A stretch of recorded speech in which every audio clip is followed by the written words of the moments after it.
Bon día a todos los asistentes. Buenos días a todos los que se han conectado desde diferentes lugares y universidades del Estado. Good morning to the people from Europe. Estem molt contents i agraïts de l'acollida que ha tingut aquesta primera jornada internacional de formació contínua superior a Catalunya.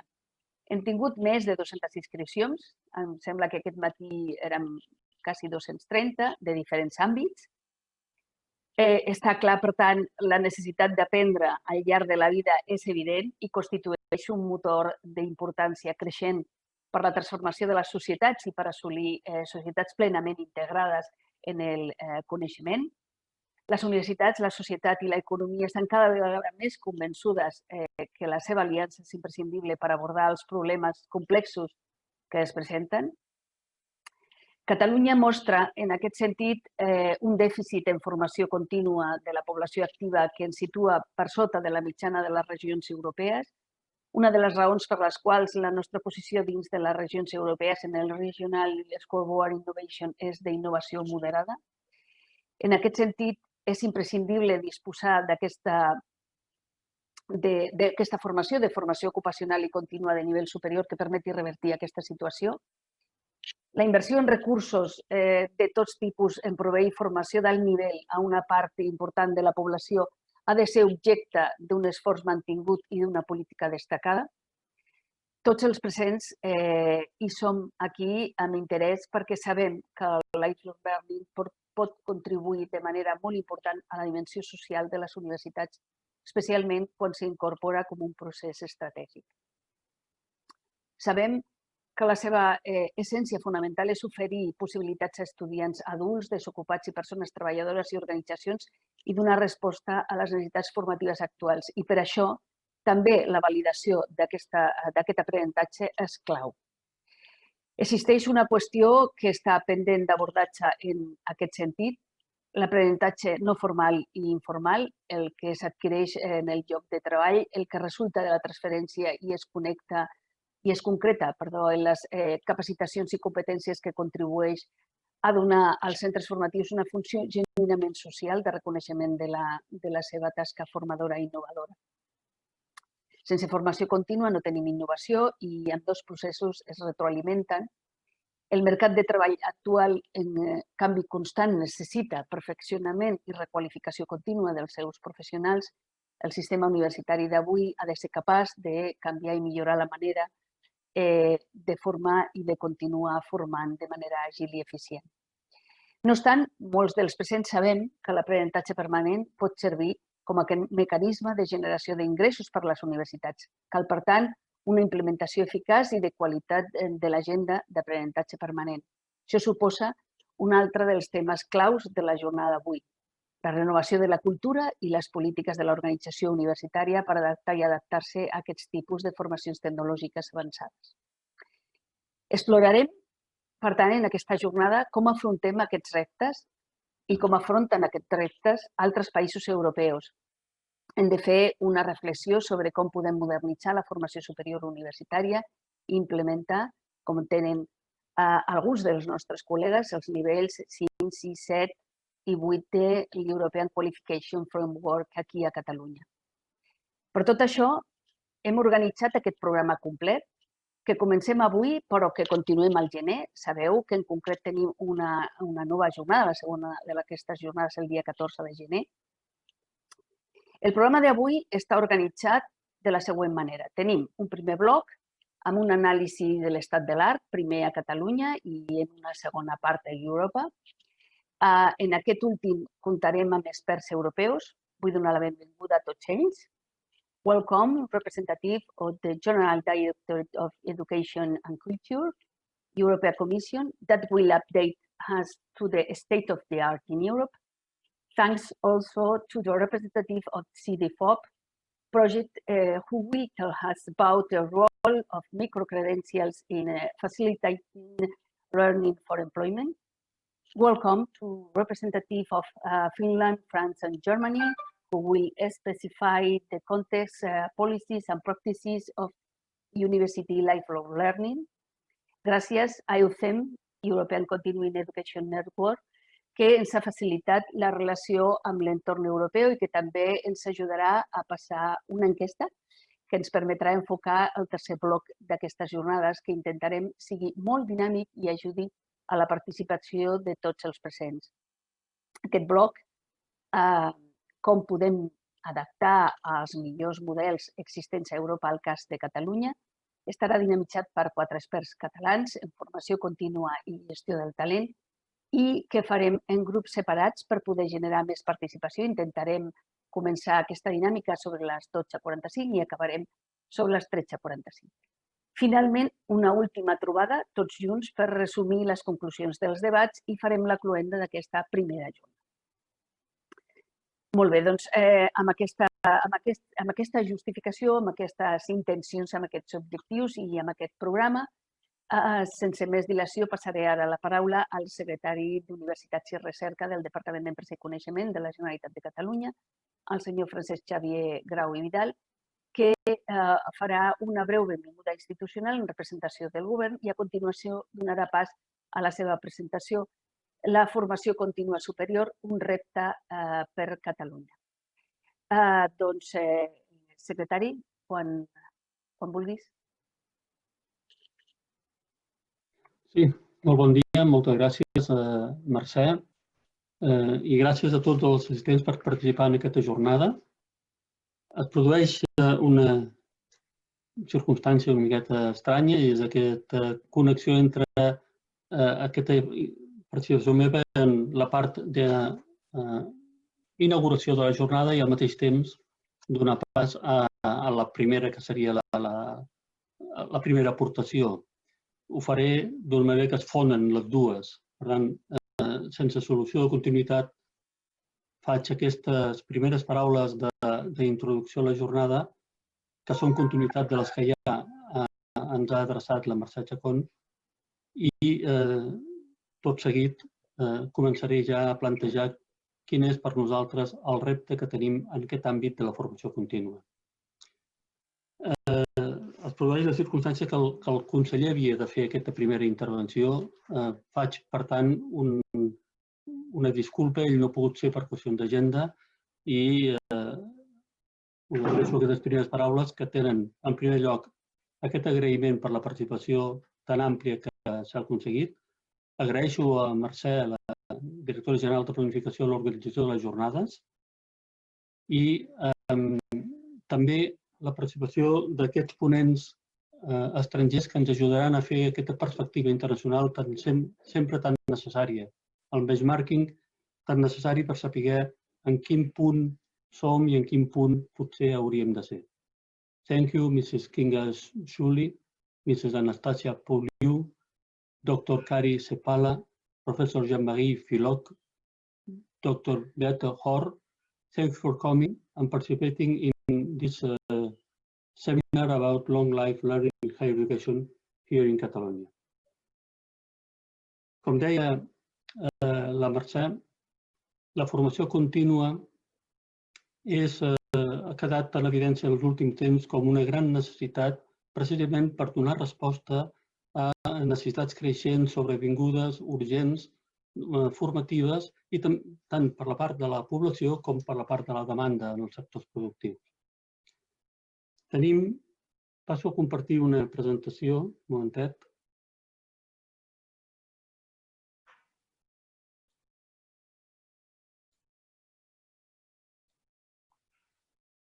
Espero que es vegi.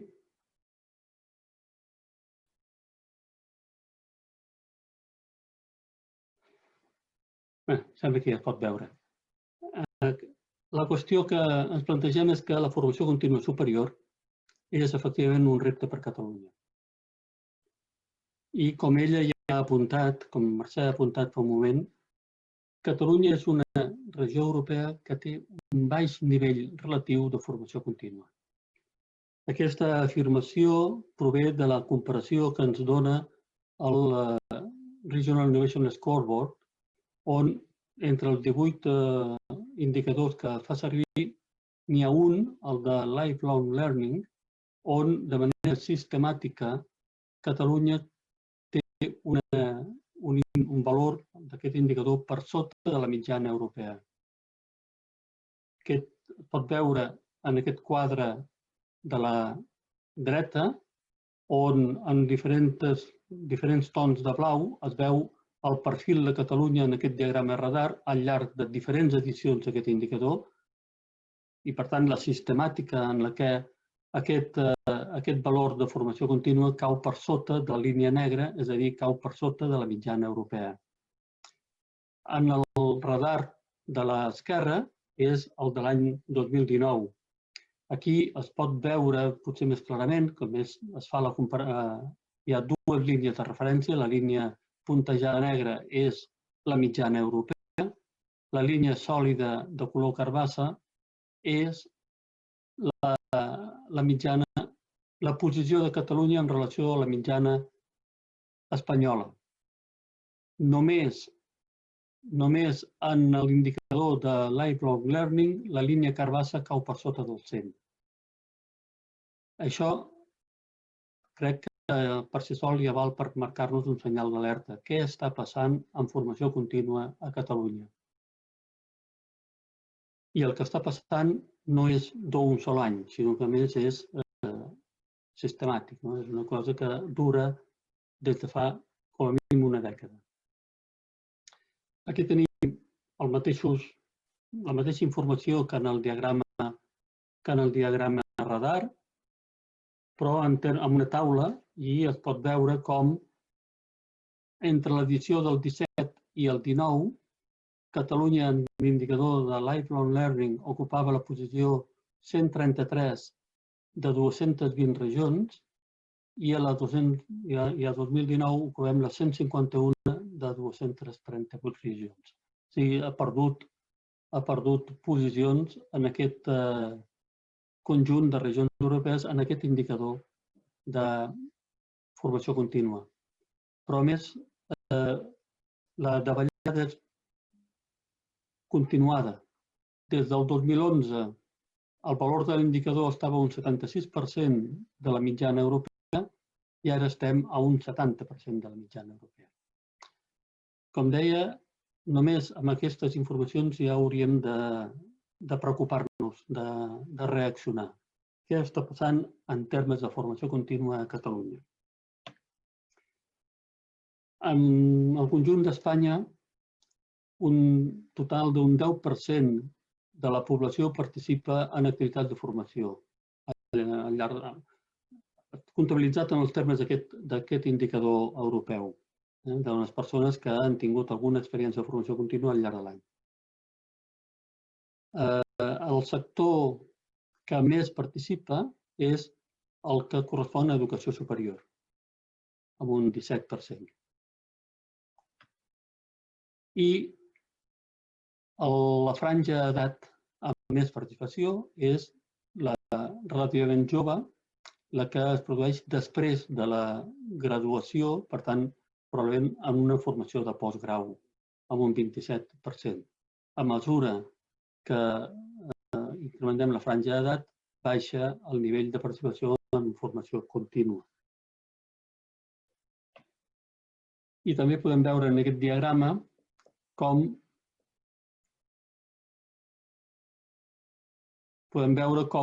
tenim un cert estancament. Els valors per diferents franges d'edat, els valors o la participació és relativament constant. I en tot cas, en algun sector, tendència a la baixa. Per tant, ens trobem davant d'una situació on el valor absolut és de participació en formació contínua inferior al que ens pertocaria com a societat desenvolupada i, a més, amb una tendència en els últims anys de no millora. Aquest és un resum una mica d'aquesta evidència.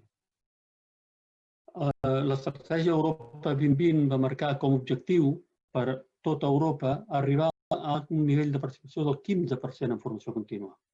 Espanya en conjunt està en el 10%, per tant un 50% per sota, i dins aquest gràfic aquí a la dreta podem veure com Catalunya ocupa, en comparació a altres comunitats espanyoles com Comunitat de Madrid, el País Basc, el conjunt d'Espanya o la Unió Europea, doncs aquesta darrera posició d'aquí.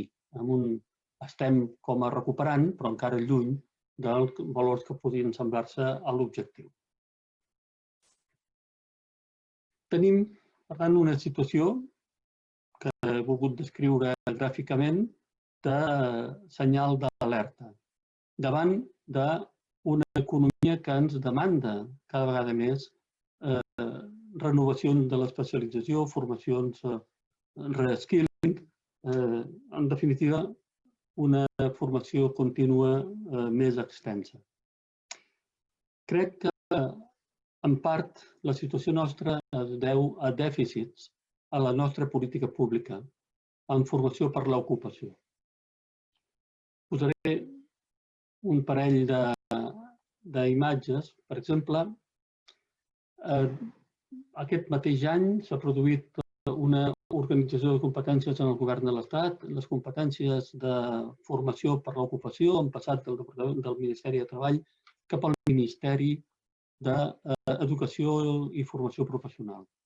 Quan es decreta l'organització del departament, per exemple, hi ha aquesta frase, el Ministeri d'Educació y Formación Profesional es el Departamento de Administración General del Estado encargado de la propuesta y ejecución de la política del Gobierno, PAPAM, quedan incluidas todas las enseñanzas del sistema educativo, exceptuadas las universitàries. Estem davant d'un buit, perquè el Ministeri d'Universitat no té una frase semblant a la seva organització. No hi ha cap departament ministerial que explícitament tingui les competències de formació professionalitzadora per l'ocupació en el nivell universitari. Passa el mateix, crec que a les diferents comunitats autònomes, si més no, segur que passa el mateix aquí a Catalunya. En canvi, sabem que en el mercat de treball el nivell d'estudis a Catalunya, d'acord amb l'enquesta de l'EPA del tercer trimestre d'enguany, més del 40% de la població activa té nivells d'estudis superiors, el 47% de les persones ocupades tenen estudis superiors, gairebé el 30% de les persones no ocupades tenen estudis superiors. Quan mirem les especialitats formatives que formen part del catàleg d'especialitats formatives del Servicio de Empleo Público, aquí justament crec que es visualitza part de la qüestió problemàtica en la que vivim. Pràcticament la totalitat de l'oferta formativa per l'ocupació està en àmbits formatius de nivell operari, tècnic mitjà, tècnic superior, inferiors als nivells formatius universitaris. Oferta d'aquest àmbit en el nivell de grau és anecdòtica, 7 de 928, i no n'hi ha cap en el nivell de màster. Per tant, tota la formació ocupacional està orientada de forma generalitzada a formació de nivell preuniversitari. Això, existint un 30% de persones aturades a nivell universitari, fa que condiciona les oportunitats de formació professional d'aquest segment, que per altra banda està molt demandat en el sector, en el sistema productiu. Això ens planteja, com el títol d'aquesta aportació, un repte. Quin és el repte de la formació contínua superior a Catalunya? I aquí he provat de remarcar les qüestions que, d'alguna manera, crec que ens condueixen a aquesta situació. A Catalunya i a Espanya, l'educació contínua superior veig que és víctima d'un dèficit d'organització de l'educació superior de caràcter professionalitzador. Aquí, el procés que vam endegar fa gairebé 20 anys, el procés de Bolònia, no ha acabat de reeixir. Aquesta idea d'ensenyaments professionalitzadors i ensenyaments de caire acadèmic no l'hem desenvolupada adequadament. I això fa que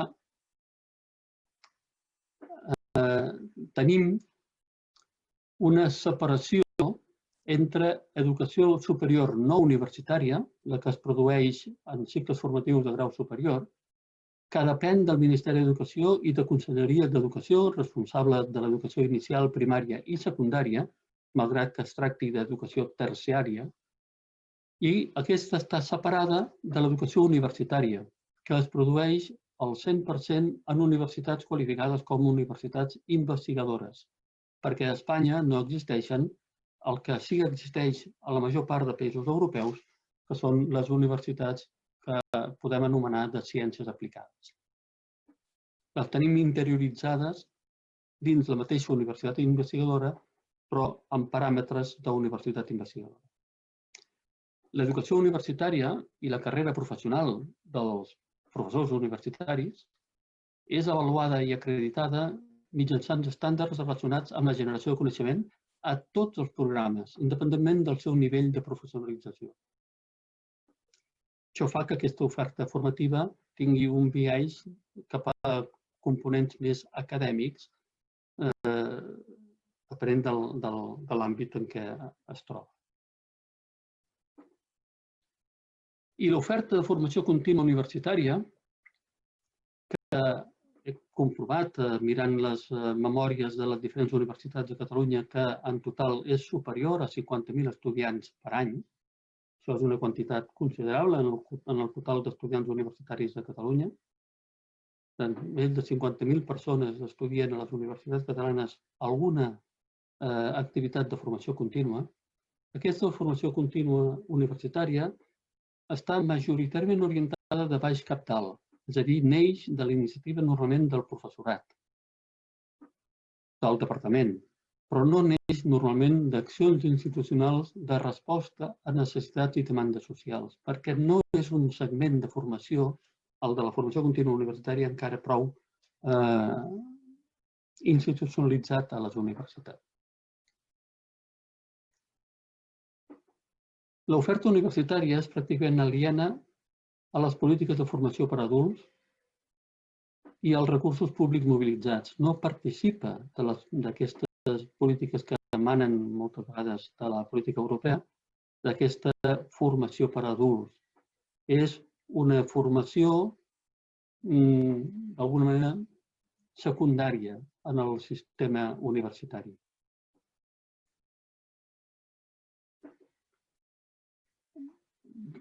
Conseqüentment, la informació sobre formació contínua universitària no està sistematitzada. No tenim dades agregades, no tenim anàlisis sobre aquestes dades perquè simplement no forma part del sistema d'informació regular.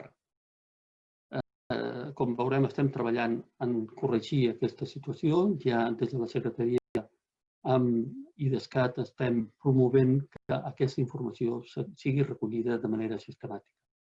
Però de moment no és així. I la formació contínua universitària o no universitària no gaudeix de vies de reconeixement formal. I feia una breu referència també la Mercè Chacón a la seva introducció inicial. És una formació desconnectada de la, diríem, oficial. No hi ha camins clars de reconeixement d'una activitat quan aquesta pot continuar en un altre tipus de formació oficial. Per tant, què ens cal? Ens cal, en primer lloc, assumir la responsabilitat que ministeris i conselleries responsables d'educació universitària, com ara correspon a la Conselleria d'Empresa i Coneixement i a la Secretaria d'Universitats i Recerca, reconeguin el paper de l'educació contínua i assumeixin la responsabilitat de promoure l'organització per part de les universitats, que són les entitats autònomes que en són responsables, d'una oferta formativa que cobreixi les necessitats individuals i socials en formació contínua. Ens cal identificar i assignar recursos públics, molts provenen dels fons socials europeus, però també fons estatals o nacionals, que serveixin per a aquesta promoció de l'organització de la formació contínua. Ens cal recollir sistemàticament i sistèmica, en sentit del global del sistema universitari, la informació sobre tota l'activitat de formació contínua i tenir-la en compte en les polítiques de finançament del sistema públic d'universitats. Ens cal normalitzar les microacreditacions i el reconeixement de competències i resultats de l'aprenentatge en cursos de curta durada, que puguin ser part de la construcció formativa d'una persona que sigui reconeguda quan aquesta persona endega altres programes formatius. Ens cal que aquesta franja formativa en particular sigui molt connectada amb empreses i associacions empresarials. Cal trobar sistemes de participació en aquesta formació contínua superior, de tipus dual, per exemple. I, en definitiva, tot plegat ha de ser fet en el marc de l'Espai Europeu d'Educació Superior. Aquí tenim com a referència el Comunicat de París, que he volgut conservar, replicar una miqueta aquí. Bàsicament, han de tenir mecanismes clars i transparents de reconeixement de qualificacions, de formació prèvia i períodes d'estudis de qualsevol tipologia, de tal manera que incrementem el reconeixement global i la mobilitat dels nostres estudis. Com saben molts de vostès, fa molt poc, el juny passat, el Govern de Catalunya va aprovar el Pacte Nacional per a la Societat del Coneixement després d'un any i mig llarg de treball intern amb grups de treball amb participació de centenars de persones. Aquesta qüestió no podia deixar d'estar quan es parla d'un pacte nacional per desenvolupar una societat del coneixement a Catalunya. I, efectivament, en vam parlar i hi ha acords específics que tractarem de desenvolupar el més aviat possible. En el Pacte Nacional per a la Societat del Coneixement parlem de dissenyar i implementar un sistema de formació contínua superior, precisament en la línia del que estem parlant, promoure la descripció i avaluació d'aprenentatges per competències i el reconeixement d'aquestes competències, promoure la detecció de les competències necessàries en el mercat de treball i respondre a través de programes formatius que les cobreixin, impulsar una plataforma de regulació conjunta entre el Consorci per a la Formació Contínua de Catalunya i ACU per definir perfils i verificar la formació ocupacional i contínua superior, desenvolupar mecanismes d'acreditació de nivells formatius 5, 6, 7 i 8 del marc europeu de qualificacions amb certificacions reconegudes en aquest marc europeu. Hem començat també amb un treball en la constitució d'un grup de treball de qualificacions professionals en la formació universitària, integrat per Universitats del Sistema Català, la Direcció General de Planificació, l'Agència per a la Qualitat del Sistema Universitari, el Consorci per a la Formació Contínua. Hi ha un acord de la Junta del Consell Interuniversitari de Catalunya per la formació de nivell superior per l'ocupació i l'aprenentatge al llarg de la vida, és recent, d'aquest maig passat. En el sistema universitari crec que hem començat un camí que potser ens ajudi a revertir aquella situació que vèiem al començament preocupant quant al nivell de formació contínua a Catalunya. I tenim davant una oportunitat. Aquests fons europeus, Next Generation EU, representen també una oportunitat en l'àmbit del que estem parlant, en l'àmbit de la formació contínua dins la política europea per la recuperació. Aquests fons, no els destindré, no m'estendré en descriure-els, vull dir, però per l'estat espanyol representen una injecció de més de 140.000 milions d'euros, 72.000 en forma de subvenció i 68.000 en forma de préstecs, i que en els propers 3 anys aquests 72.000 entraran en acció, 27.000 ja en la preparació d'aquest pressupost 2021. Per tant, tenim davant una oportunitat en l'ús intel·ligent d'aquests recursos, també en l'àmbit del foment d'aquesta formació contínua de nivell superior.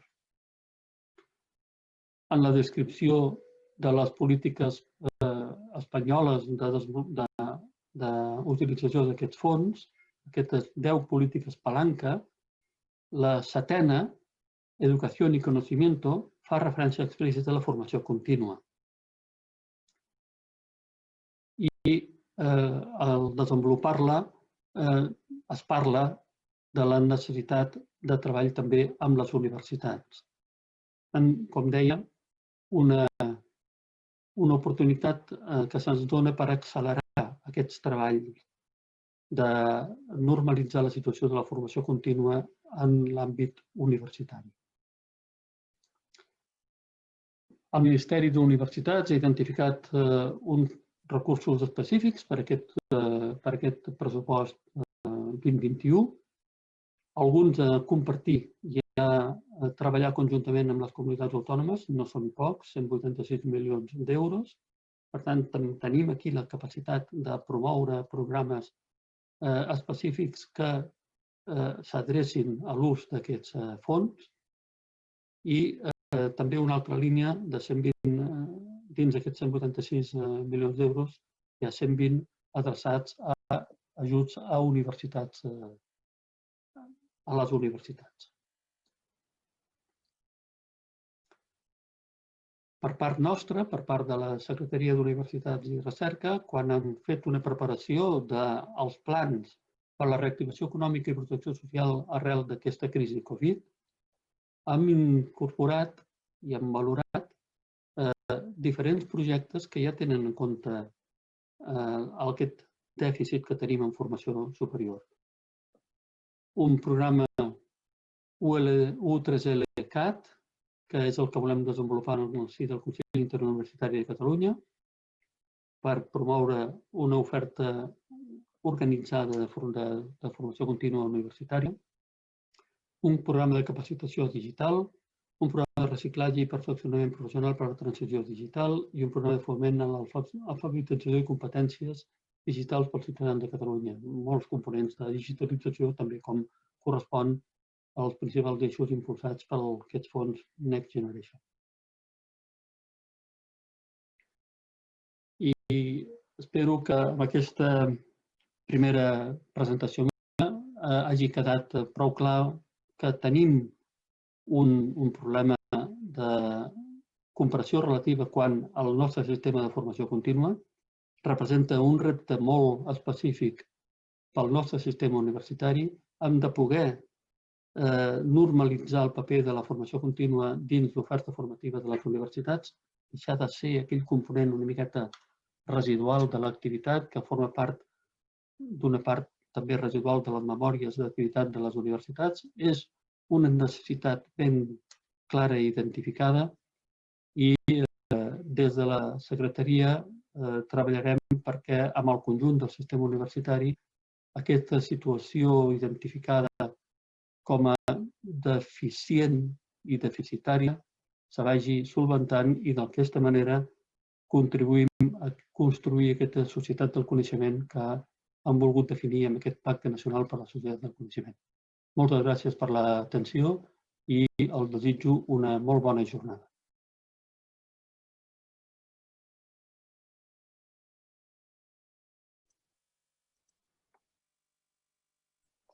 Moltes gràcies, secretari, per la interessant, diguéssim, actualització de quina és la situació a Catalunya del conjunt de la formació contínua d'aquests nivells superiors.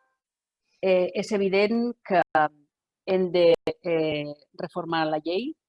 És evident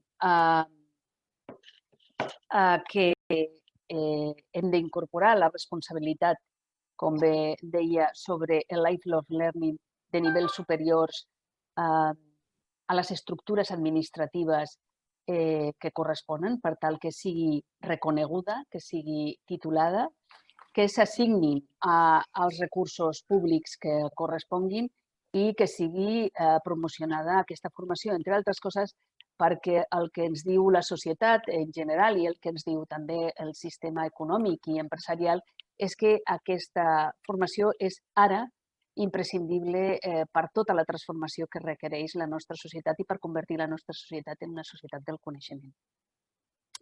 Hi havia per part del públic alguna pregunta, en concret des de precisament una de les responsabilitats i un dels nostres col·legues en aquest grup, un dels grups que ha explicat el secretari que hem posat en marxa per treballar tot l'àmbit de la formació contínua superior, el senyor Carrion, ens preguntava si quan es parla de reconeixement de competències i basar-se en realitzacions professionals, des de l'educació superior també està previst basar-se en la classificació europea de competències ESCO.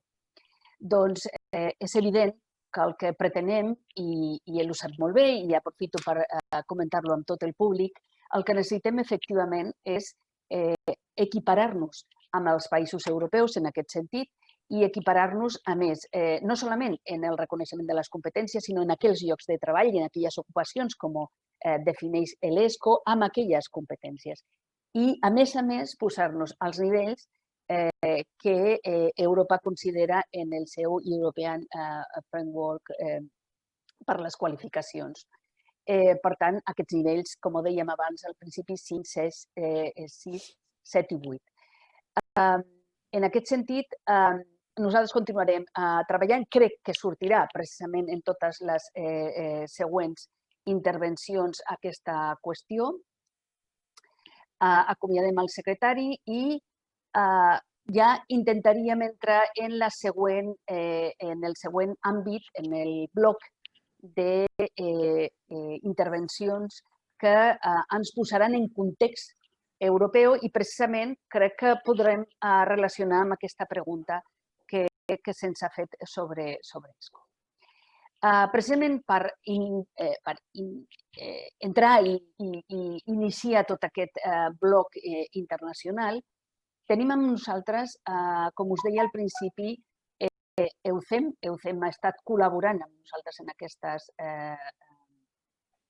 jornades, en la definició d'aquestes jornades. EUCEM és el European Continuing Education Network. Ens ha facilitat tota la relació amb l'àmbit europeu i és per això que per presentar tot aquest bloc, prèviament us presentaré a Carme Arroyo. Bon dia, Carme. Carme és llicenciada en Tecnologia i Innovació, és la directora executiva d'EUCEM des del juliol del 2008. En aquesta posició, precisament, ha desenvolupat conjuntament amb la Junta Directiva de l'Associació el posicionament estratègic de l'associació a nivell europeu i coordina les relacions amb els grups d'interès extern. Al mateix temps, precisament, dirigeix el dia a dia d'aquesta secretaria que tenim ubicada aquí a Barcelona. La Carme també és la coordinadora de tots els projectes europeus d'EUCEM des de l'any 2011. Crec que l'altre dia em comentava que el volum de gestió de tots aquests projectes europeus és de 4,5 milions d'euros. Per tant, tot el treball que estan realitzant és intens i té un impacte molt important. El seu coneixement de l'àmbit de la formació contínua a Europa és indiscutible.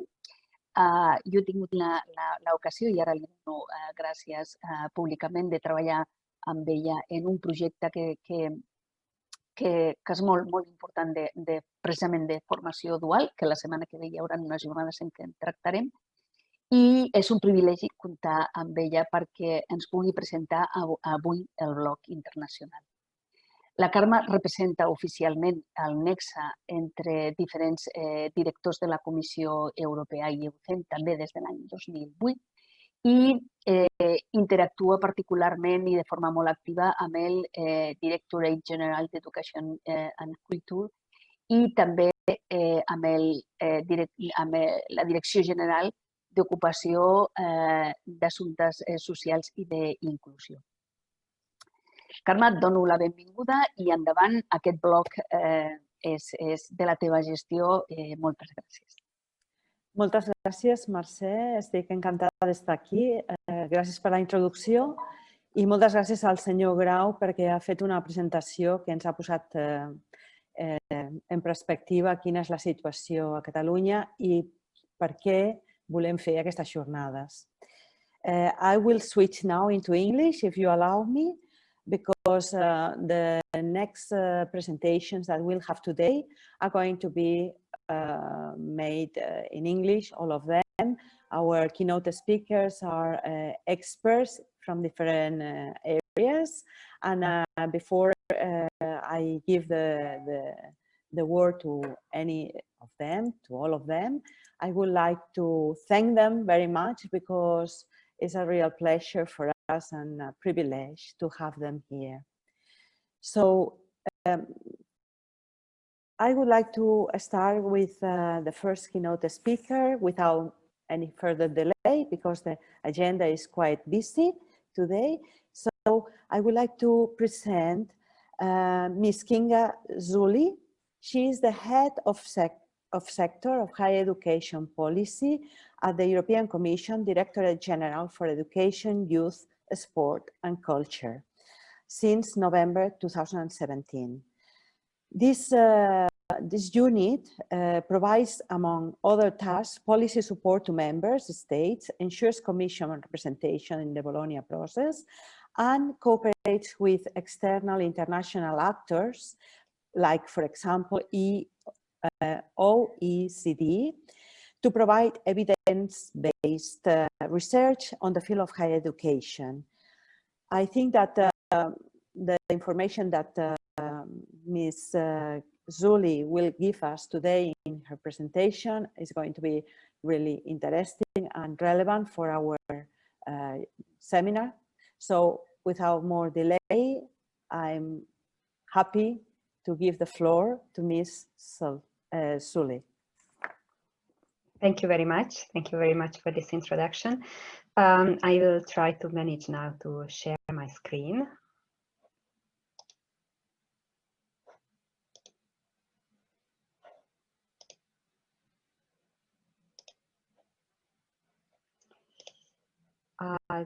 Can you see it? Yes. Very good. Great. I would like to speak about the policy work, what we are doing with European universities, and also on the lifelong learning context.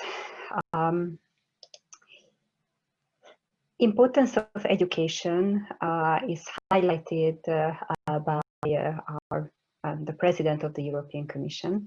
When she took up duty, this was one of the main issues she highlighted in her first documentation. But it is not new. It has first been introduced by the Social Summit in Göteborg 2017, when the first principle of the European Pillar of Social Rights mentions the importance of education. And it was at this summit where the European Commission introduced the concept of building a European education area. And since then, this became the main ambition behind the EU policies to achieve it by 2025. To follow up the communication of President von der Leyen and to develop the concept of close cooperation in the European education sphere. All the recent communication that were published by the European Commission has a strong focus on the educational dimension. The European Skills Agenda for Sustainable Competitiveness, which was published in July 2020, defines a clear strategy to ensure that skills lead to jobs. It also aims to help people to build their skills throughout life in an environment where lifelong learning is the norm. It also sets ambitious objectives for up and reskilling to be achieved within the next 5 years. Following the skills agenda, the next communication on the European education area was published in September 2020, together with a Digital Education Action Plan and a European Research Area communication. The Digital Education Action Plan is a key enabler for the European education area, the New Skills Agenda, and it's also important for a recovery and resilience plan of member states, and also for Europe Fit for the Digital Age. It proposes a set of incentives for high quality, inclusive and accessible digital education in Europe beyond formal education and including lifelong learning. It is a call to action for stronger cooperation between member states at European level, as well as with and between stakeholders to make education and training system truly fit for the digital age. The action plan takes into consideration the emergency phase imposed by the outbreak of the pandemic and moves beyond this to a strategic and more longer-term approach to digital education and training. The action plan has two long-term strategic priorities: fostering the development of a high-performing digital education ecosystem and enhancing digital competencies for the digital transformation. These policy priorities will be underpinned by the new Erasmus Plus program with an enhanced budget, which hopefully will be finally approved by the Council today and tomorrow. And it is also in line with the Rome communication of the Bologna Ministerial Conference, which has just been adopted in November 2020. I would like to focus a little bit on the European education area communication, where one of the strategic objectives is transformation of higher education. In this communication, the Commission announced plans for a transformation agenda, which focuses on three pillars: cooperation, lifelong learning, and inclusion. On this basis, we will carry out consultations over the next year, including an open public consultation. In the cooperation pillar, we will look at quality assurance, an EU degree, and examine the feasibility of a statute for European universities. In lifelong learning, we will look at higher education's role in providing shorter, flexible, and innovative programs. And we will work with stakeholders to develop a European approach to micro-credentials.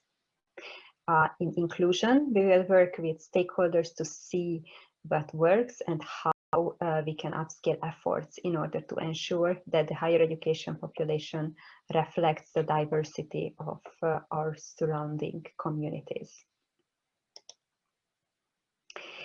The European Universities Initiative is a flagship initiative to establish a European education area, and also a flagship initiative of the transformation of higher education across Europe. Together with a Council recommendation on automatic recognition of qualifications and learning periods abroad, it was the first initiative to be launched under the European education area. The European universities will act as test beds for accelerating higher education transformation across Europe. The first call of European universities initiatives was finished in 2019, and now we also have the results of the second call, which was published in 2020. Right now, 284 higher education institutions are in the European University Alliances, 41 alliances, and it is from 31 European countries. The support what the Commission is providing for these alliances is up to 5 million euros from the Erasmus Plus program and 2 million euros from the Horizon program for alliances. We are currently monitoring and analyzing the results of these pilot initiatives. So we have some preliminary assessment on how they are performing and what are their main priorities. It was quite striking to see how positive the feedback was from the alliances on their potential to respond to the COVID-19 challenges. It was an overwhelming feedback that their cooperation, although it has just been started, was instrumental for a quick and effective response to the crisis. Let me focus a little bit more on what these European universities are doing on the basis of micro-credentials and in the lifelong learning context. Out of the 41 alliances, 12 will establish courses and/or programs based on micro-credentials. Many of them will use the effective learning settings offered by the challenge-based approach to develop certificate programs co-designed with associate partners to deliver market-ready skill set for lifelong learners, for example, the Neurotech EU, and to establish micro-credentials like the Eurotech. The Enhanced Alliance will focus on courses in digital transformation and in transformation for the green economy to empower, for example, those living in regions affected by structural economic change in the context of the Green Deal to reskill and actively engage with new technologies.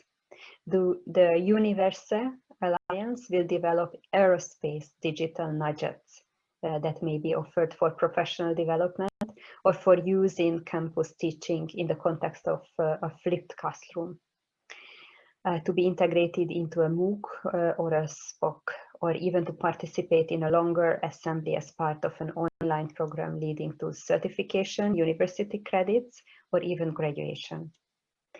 The UNITA Alliance will provide input to EU policymaking on micro-credentials, which is foreseen to become a major pillar of university service alongside degree teaching and research. I would also like to show you some concrete examples of alliances. First, the CIU Alliance, which offers research-based micro-credentials throughout Europe that are at the core of personalized skills and competence development of its learners. It is specified in their program that ECIU University flexibly upskill and reskill the European workforce, developing creative and resilient European citizens with an entrepreneurial mindset. The ECIU universities are coming from several countries in Europe, as you see, from Mexico to Ireland. So it's really a wide base, and the Barcelona University from Spain also participates in this alliance. The Dublin City University offers a special credential under this alliance, the so-called FinTech. It is for 10 weeks. It costs €1,479, and it offers 5 ECTS. It has started in October 2020. It includes formal online assessment and meets the standards set by the Common Micro-Credentials Framework, which is part of the European Qualifications Framework. Ireland is one of the few countries where micro-credentials are incorporated in the National Qualifications Framework. The other alliance I wanted to show you is the Una Europa Alliance. It is concentrated, it's more concentrated than the previous alliance. It has the Madrid University as member from Spain. Spain is quite well represented among the European University Alliances. The focus areas of Una Europa is cultural heritage, data science and artificial intelligence, European studies, health and sustainability. It offers a joint micro-credential format. It's delivered by international MOOCs, accredited by the Una Europa partners, and it is open to all with undergraduate degree and discipline, and also for people with work experience. It's particularly relevant for students with master's degree to reinforce employability. And it fosters the enrollment of students and professionals for master or doctoral level studies. Finally, UFE. The UFE STAR system presents a unique assessment and recognition system fostering personal skills development and learning. It is a pilot that has started in November 2020, and it's awarded through a UFE diploma supplement. Apart from European universities, there are also work done on national level. The first one I would like to mention is the Edu Badges Project from the Netherlands. It is provided by the SUF, which is an organization that develops, implements, and maintains the national research and education network of the Netherlands. Edu Badge is a digital certificate in the form of open badge, and it is issued by one of the Dutch higher education institutions or VET provider within the infrastructure offered by SURF. It is currently in pilot phase. And it's up to the higher education institution to decide on the strategy for a digital credential. It could be part of EQF and offered ECTS credits after its acquiring. But it could also be part of a non-formal extracurricular work with no ECTS and no EQF membership. The other example is the multi-campus micro-credential system Irish universities, which is a 4 years project now, establishing an innovative system of quality assured and accredited micro-credentials across 7 Irish universities. And it also builds on engagement with enterprise and develop a shop window portal. It also provides guidance to learners. Based on all this experience and also the current situation, it is clear that further work is needed on the field of micro-credentials. The changing nature of work, which makes it very important for people to have the possibility to upskill and reskill. The impact of the COVID-19 crisis, which further accelerates this demand and the demand for alternative credentials, and also the need for a common understanding, and transparent and accepted definition to boost take-up validation, recognition, and portability, all requires action on a European level. Commissioner Maria Gabriel and Commissioner Schmidt jointly initiated to develop a European approach to micro-credentials, which work has just been started in 2020 after the COVID crisis. The work started with setting up a higher education consultation group where national authorities, higher education institutions, quality assurance agencies, European University Alliances, and European stakeholder organizations were present. It had 3 online meetings from May to September, and the final report is just about to be published in a few days' time, practically. The final report has two main deliverables. One is a common definition for micro-credentials, because the expert identified the lack of a common understanding as the main problem with developing a joint approach for micro-credentials. The definition that is proposed by the experts is that a micro-credential is a proof of the learning outcomes that a learner has acquired following a short learning experience. These learning outcomes have been assessed against transparent standards. It's important that this proof is contained in the certified document that lists the name of the holder, the achieved learning outcomes, the assessment method, the awarding body, and where applicable, the qualifications framework level and the credits gained. Micro-credentials are owned by the learner, can be shared, are portable, and may be combined into larger credentials or qualifications. And they are underpinned by quality assurance following agreed standards. The other main deliverable of this consultation group is a roadmap of actions which defines up until 2025 the main stepping stone for the different stakeholder groups to develop a European approach for micro-credentials.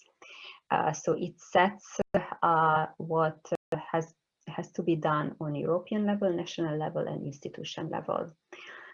The main areas of work on European level will be on further defining what micro-credential is, with further consultation.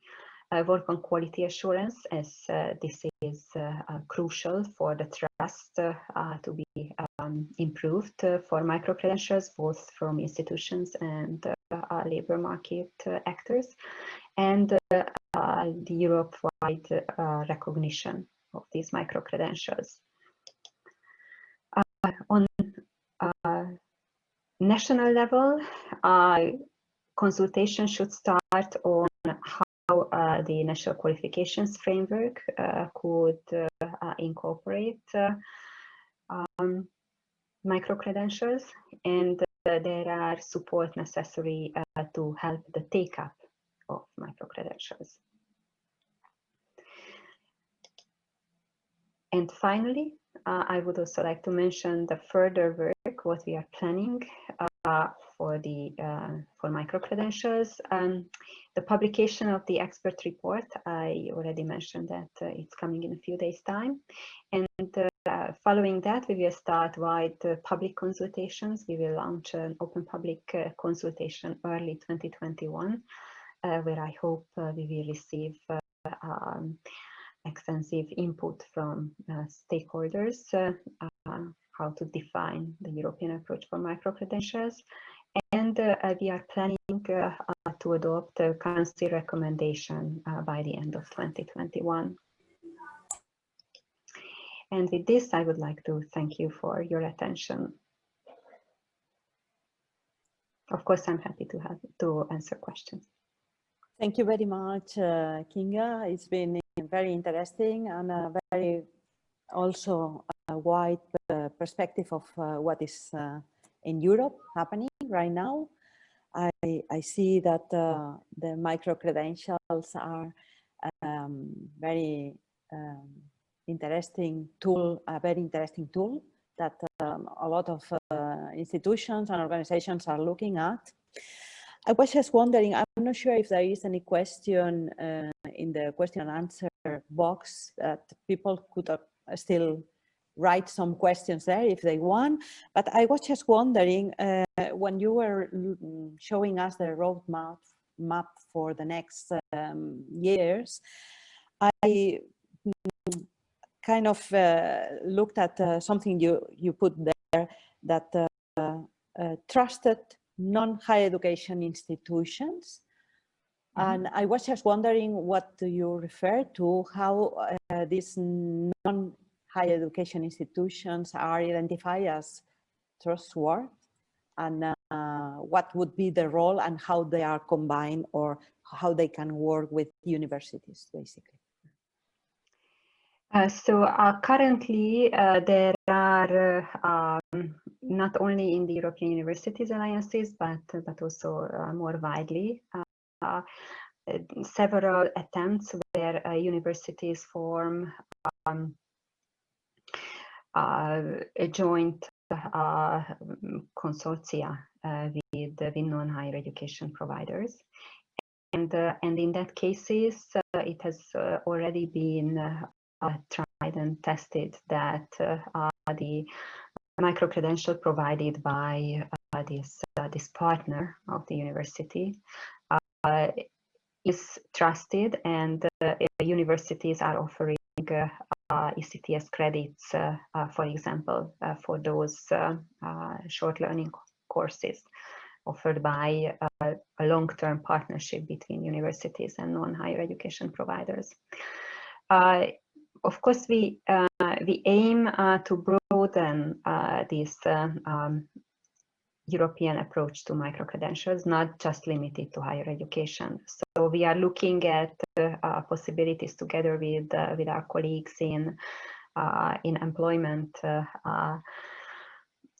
how the quality assurance system for vet providers, for example, could provide a sufficient basis for trust, and also what kind of quality assurance can underpin a system of provision from non-education institutions like training providers or even labor market actors. But this is one of the main tasks that we will need to look into in the next year. Yes, okay. I also noticed that you mentioned validation. For UCAN, validation of non-formal and informal learning is something that we always have believed in, and we very strongly support, and we've done several projects about validation at higher education level, which is quite complicated, to be honest. But yeah. I know that the European Commission had a target to make all the countries in Europe to work on the topic and to have something in place by 2018. I'm not sure how things actually finalized, but I'm wondering if you identify again validation as one of the tools, if the European Commission has plans for pushing a little bit more on that direction, especially to higher education level. Yes, validation is currently the main tool that is used for this non-formal and informal learning, and this is also a possibility for micro-credentials, but it has some limitations. Because if we would like the uptake of micro-credentials to be boosted, so if we would like to have much more of these offerings, and much more people to have micro-credentials, then this quite cumbersome process of validation would not work. So what the consultation group was looking into is how could this be, or at least part of it, automated. That's where the trust element came very strongly into focus. And also the tools that are developed by our colleagues in employment, the Europass and the digitally signed credentials, which may offer a platform for automatic validation of even micro-credentials. So if a trusted provider is part of the digitally signed credential system, then it can automatically validate the micro-credential which is offered by that provider. But this is again basis of further work. Okay, so thank you very much. I look at the questions and answers and I don't see anything new. So I think that I can thank you very much for your presentation, for your contribution to this seminar, and we'll probably move on now to the next presentation. Thank you. Thank you. Okay. And now we move on. As I said in the program, we now have the presentation from CEDEFOP. We have with us Anastasia Polio. Hello, Anastasia, I see you there. Nice to see you. Anastasia is a CEDEFOP expert. She works in the Department for VET Systems and Institutions. So VET as per Vocational Education and Training, Systems and Institutions. She's responsible for qualifications and synergies between high European tools and learning outcomes for education and training. She has peer reviewed a study on the application of learning outcomes approaches in European countries and was co-author of the European Handbook on defining, writing and applying learning outcomes for IVET qualifications. Anastasia is involved in several other CEDEFOP projects, including one called Changing Nature and Role of Vocational Education and Training in Europe, also Future of Vocational Education and Training, and coordination of development of national qualification frameworks. She is currently managing CEDEFOP's work on micro-credentials, and I think that she will probably complement a little bit the information that Ms. Solke has actually told us about the work that is being done in her unit. So I would like not to hold any longer. Ms. Polio, if you want to step in, the floor is yours now. Thank you very much, Ms. Carmen. Thank you for that. I just want to, let's say, thank you with Spanish, the little Spanish that I know from my side now. Ahora, gracias por la introducción y me gustaría agradecer mucho la invitación y la oportunidad de presentar el nuevo proyecto de CEDEFOP sobre los temas de macro-credentials. Y ahora voy a cambiar en inglés. All right, so now I would like to share my screen. All right, just tell me if you can see it and tell me if you can see my full slide presentation. Yes, it's there. Thank you. Right, so yes, I will actually be introducing the topic of micro-credentials from CEDEFOP's perspective, but also it goes in line with what was already discussed with the previous speaker from the Commission. But for me, it would be an opportunity to show you our, let's say, angle in this particular area. Together with my colleague, Jens Bjornavold, who is also an expert in DSI, which is the Department for VET Systems Institutions at CEDEFOP, we decided to really also start working on that new area and to discover what can we can see with regards to the role of micro-credentials in facilitating learning for employment, as you can see in the title. The structure of my presentation is the following. I will mention a bit why, the rationale of doing the particular project. I will also explain our specific objectives in that research that we will have. I will, let's say, take a closer look at the work assignments of the particular project, and I will also mention the methods and the different approaches we would like to use. Right, so CEDEFOP actually is the European Center for the Development of Vocational Training, and with its research and policy analysis, CEDEFOP tries to support the European Commission in designing and promoting EU VET policy in three main areas. Actually, these ones are called shaping VET, valuing VET, and informing VET. But in this slide, you can see that CEDEFOP tries to support the understanding of the future of vocational education and training and fosters the renewal and modernization of VET systems and institutions as a response to the rapidly changing policy needs and priorities. In addition, CEDEFOP tries to actively support the development and the use of European tools, such as, of course, the European Qualification Framework, the National Qualification Framework, and of course now is entering this new area of micro-credentials as another tool to promote lifelong and life-wide learning. As I said earlier, we need to understand why such a study, such a new, let's say, research and part of work is needed. For us, it's important to look at micro-credentials and observe what has been already, let's say, done about this area, what has been, how it is, let's say, perceived by different institutions. And what came into our, let's say, impression and attention is that micro-credentials are increasingly promoted as a new and more flexible way of recognizing knowledge, skills, and competencies. In fact, UNESCO in 2019 was referring to that particular perspective. And micro-credentials give learners and employees the possibility to collect and combine smaller units of learning according to their specific needs. So they are somehow promoted as building blocks, facilitating lifelong and life-wide learning. As we already heard from the previous speaker, the skills agenda that has been published by the European Commission in July 2020 actually lists the development of this European approach to micro-credentials as one of the 12 key actions to be pursued in the coming period.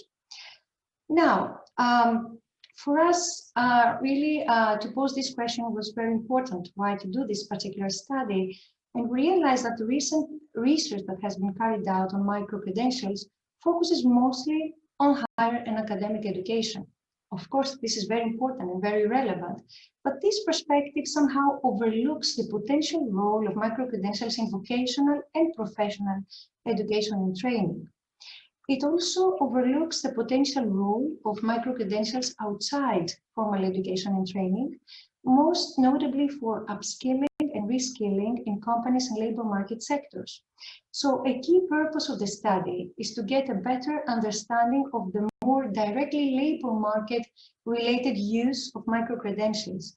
In fact, this will help us better understand the overall characteristics, as well as, help to clarify the strengths and the weaknesses of the particular approach. Of course, there's a challenge in doing this particular research work, and there's a challenge of defining micro-credentials. Actually, now we have observed that there's currently no single and agreed definition at the moment that covers the phenomenon, reflecting all the differences among stakeholders on what counts or perhaps not counts as a micro-credential. In many cases, this topic is actually seen as a byproduct, we can say, of the proliferation of agreed open and online courses, MOOCs, as we call them usually. So micro-credentials are generally seen as a frequently digital way to give visibility and value to predominantly shorter learning courses and shorter learning experiences. So by some, we can say that this is seen as a way to recognize learning outcomes, of course, acquired outside educational institutions, as we've already heard, for example, at work. And perhaps others might see these credentials as integrated parts of formal education and as a way to recognize smaller chunks of formal education and training.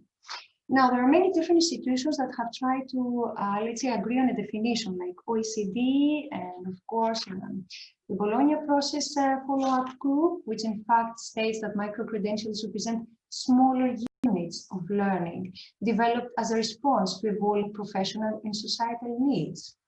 So, in fact, with the different definitions that we have observed, there are specific characteristics that can be noted. These definitions point to the following characteristics. Micro-credentials are frequently delivered in a digital form, and they can be broadly understood as statements acknowledging, of course, that the person has acquired learning outcomes and competencies related to a limited and specific area. Of course, credentials may be part of or adding to formal qualifications, but however, they may be independent of these. So it is not clear from these particular definitions, given the long-standing existence of modular systems and extended professional certificates. So it's not clear whether micro-credentials, apart from their digital delivery, represent a genuinely new form of recognition or not. So for this reason, we decided, as I said earlier, to launch a particular study on this topic. The study will actually last about 30 months. It will already start now, this month, December 2020. And we have already selected an external contractor that will support the study throughout this particular process. Here, I wanted to show with the following slides what are our main objectives and the basic rationale behind the project. Because while until recently, this was somehow a kind of marginalized phenomenon that was influencing, let's say, formal qualification systems to a limited extent. Now we've seen that the topic of micro-credentials have in the last at least 2 or 3 years moved to the center stage of education, training, and of course in the skills debate and policy debate. In fact, even outside Europe, countries like New Zealand and Australia are referring to the topic of micro-credentials as a building block in their national systems. Here you will see our main, let's say, area of work. Micro-credentials is thus seen in a nutshell. The study will seek to deepen our understanding of the role that micro-credentials play in supporting labor market related and employment relevant education training. And of course, the findings of the study will give us more insights, more knowledge on the particular characteristics of micro-credentials. We will try to understand their added value for individuals. These are, let's say, the end users, the individual learners and employees. And of course, what is the overall impact on the existing qualification and recognition systems. The work assignments that actually will be used for the particular study are 3. And particular work assignments consider that micro-credentials are awarded by a diversity of stakeholders, and these stakeholders will be operating at different levels and in different institutional contexts. And these 3 work assignments are somehow interrelated and will together provide a better understanding of the strengths and the limitations of evolving micro-credentials. So here you see the first theme, the first round of work we will try to delve into. This is related to a very detailed mapping of micro-credentials for labor market related education, training and learning. The second work assignment, or let's say the second theme we will try to focus on, is related to, let's say, the position of micro-credentials in the overall qualification system in the different countries in Europe. And of course, we will try to discover and understand better the added value for the end users. Of course, the study, as its outset, is limited to the 27 member states of the EU. However, the, let's say, partly international character of micro-credentials, of course, needs to be accounted. Here, I would like us, to take a closer look at the particular themes, the 3 different themes I have already shown you.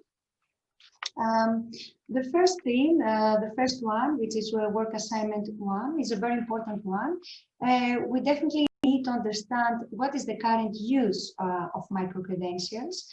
And of course, as I said earlier, while providing a basis for understanding the evolution of credentials, the focus on higher education somehow misses out on the developments which are more closer to the labor market in VET, in vocational training, and work-based learning. And you can see that in the pictures. And so the current study will actually build on the findings of OECD for higher education, but we'll try to complement and extend this by focusing on credentials offered by vocational education and training institutions and providers, as well as labor market stakeholders. So the mapping we will try to do in this first work assignment should make full use of existing projects, as we've already heard before, that are in Erasmus+. And of course, it will try to build on the ongoing work on micro-credentials by the European Commission. Here, I will show you the 3 main research questions we will try to embark on. The first one is related to the following. To what extent are micro-credentials used in and for labor market-related education and training? Of course, we are interested to see to what extent micro-credentials will operate as integrated parts of formal qualifications and credential systems. And thirdly, we will try to understand to what extent micro-credentials evolve outside formal education and training, in particular, the training that is offered by companies and professional organizations and others. Of course, in addition, we will try to map and understand, and grasp, in particular, the distinguishing features of micro-credentials that are related to the use of learning outcomes. We believe this is a very important concept. The delivery forms, of course. What are the links to credit systems? As already mentioned, what is happening with quality assurance arrangements.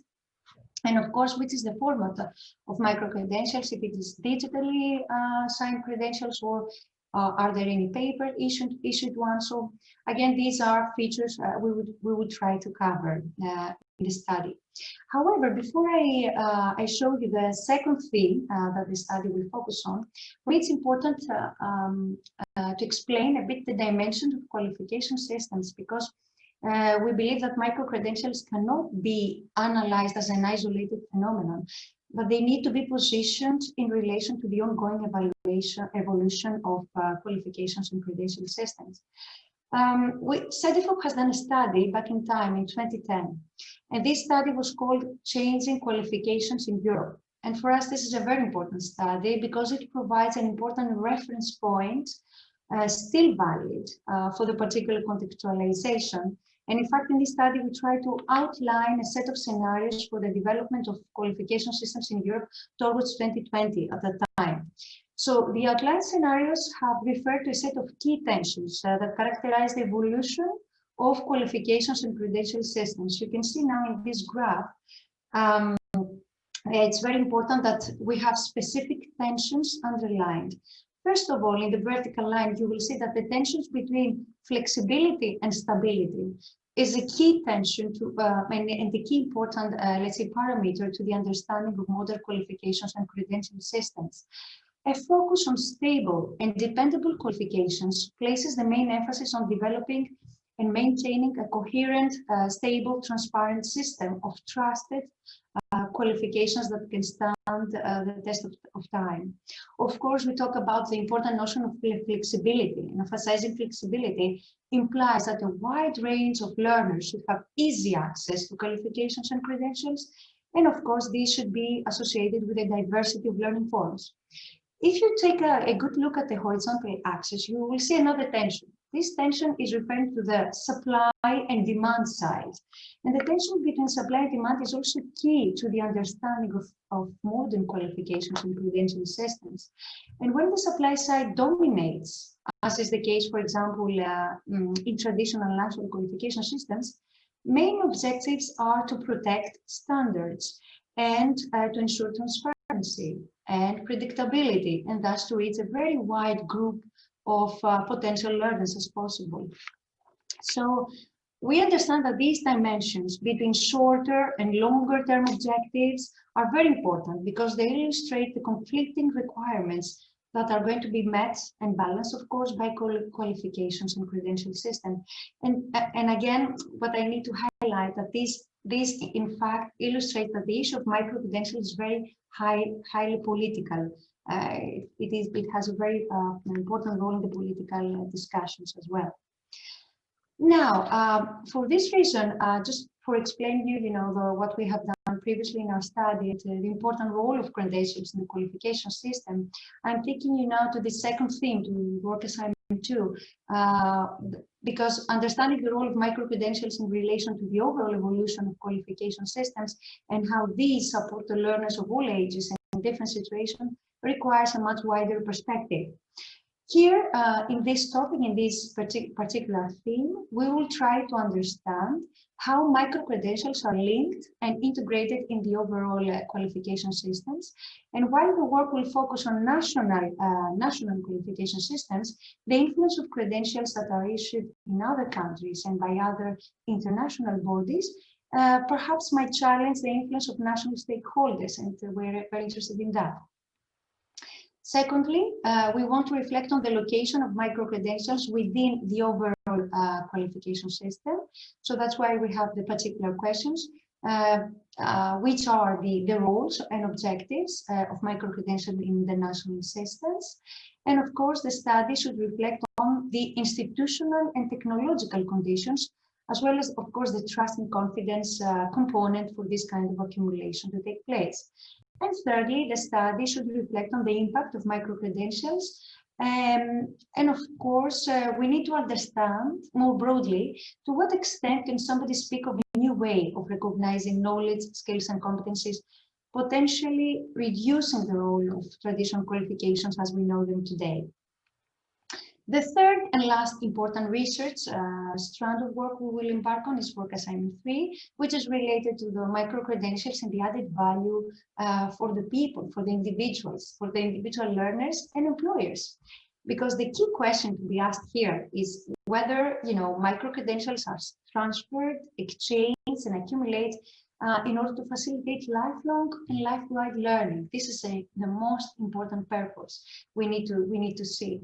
And here, since we are referring to the lifelong and life-wide learning, we need to understand, for example, for end users to trust them, which are the particular conditions that must be met to ensure portability and transferability of micro-credentials. Of course, individual learners need to use them. They need to make use of them. And what kind of support is there, or actually what kind of support is envisaged for the particular target group? And last but not least, how could micro-credentials play a role in supporting age-neutral systems for vets? I will pause a bit on that term. For us, also for CEDEFOP study on the future of vet, we pay a particular, let's say, importance and role and give a lot of emphasis in this term. When we talk about age-neutral systems, what do we in fact understand? I will give you an example because this is related to the particular question in the study, whether and how learning plans like those, for instance, that are introduced in the Finnish vocational system. For example, Finland is actually now trying to reform its vet system to become more age neutral or more age open, as we call it. That implies that they try to play down the distinction between initial and continuing vet and use the existing resources in the country in order to support individuals according to their unique potential and needs. So we talk about more individualized learning plans, plans that account for all prior and relevant learning forms. And this is a very important, let's say, new way of seeing things. So for this reason, the particular third question is very relevant.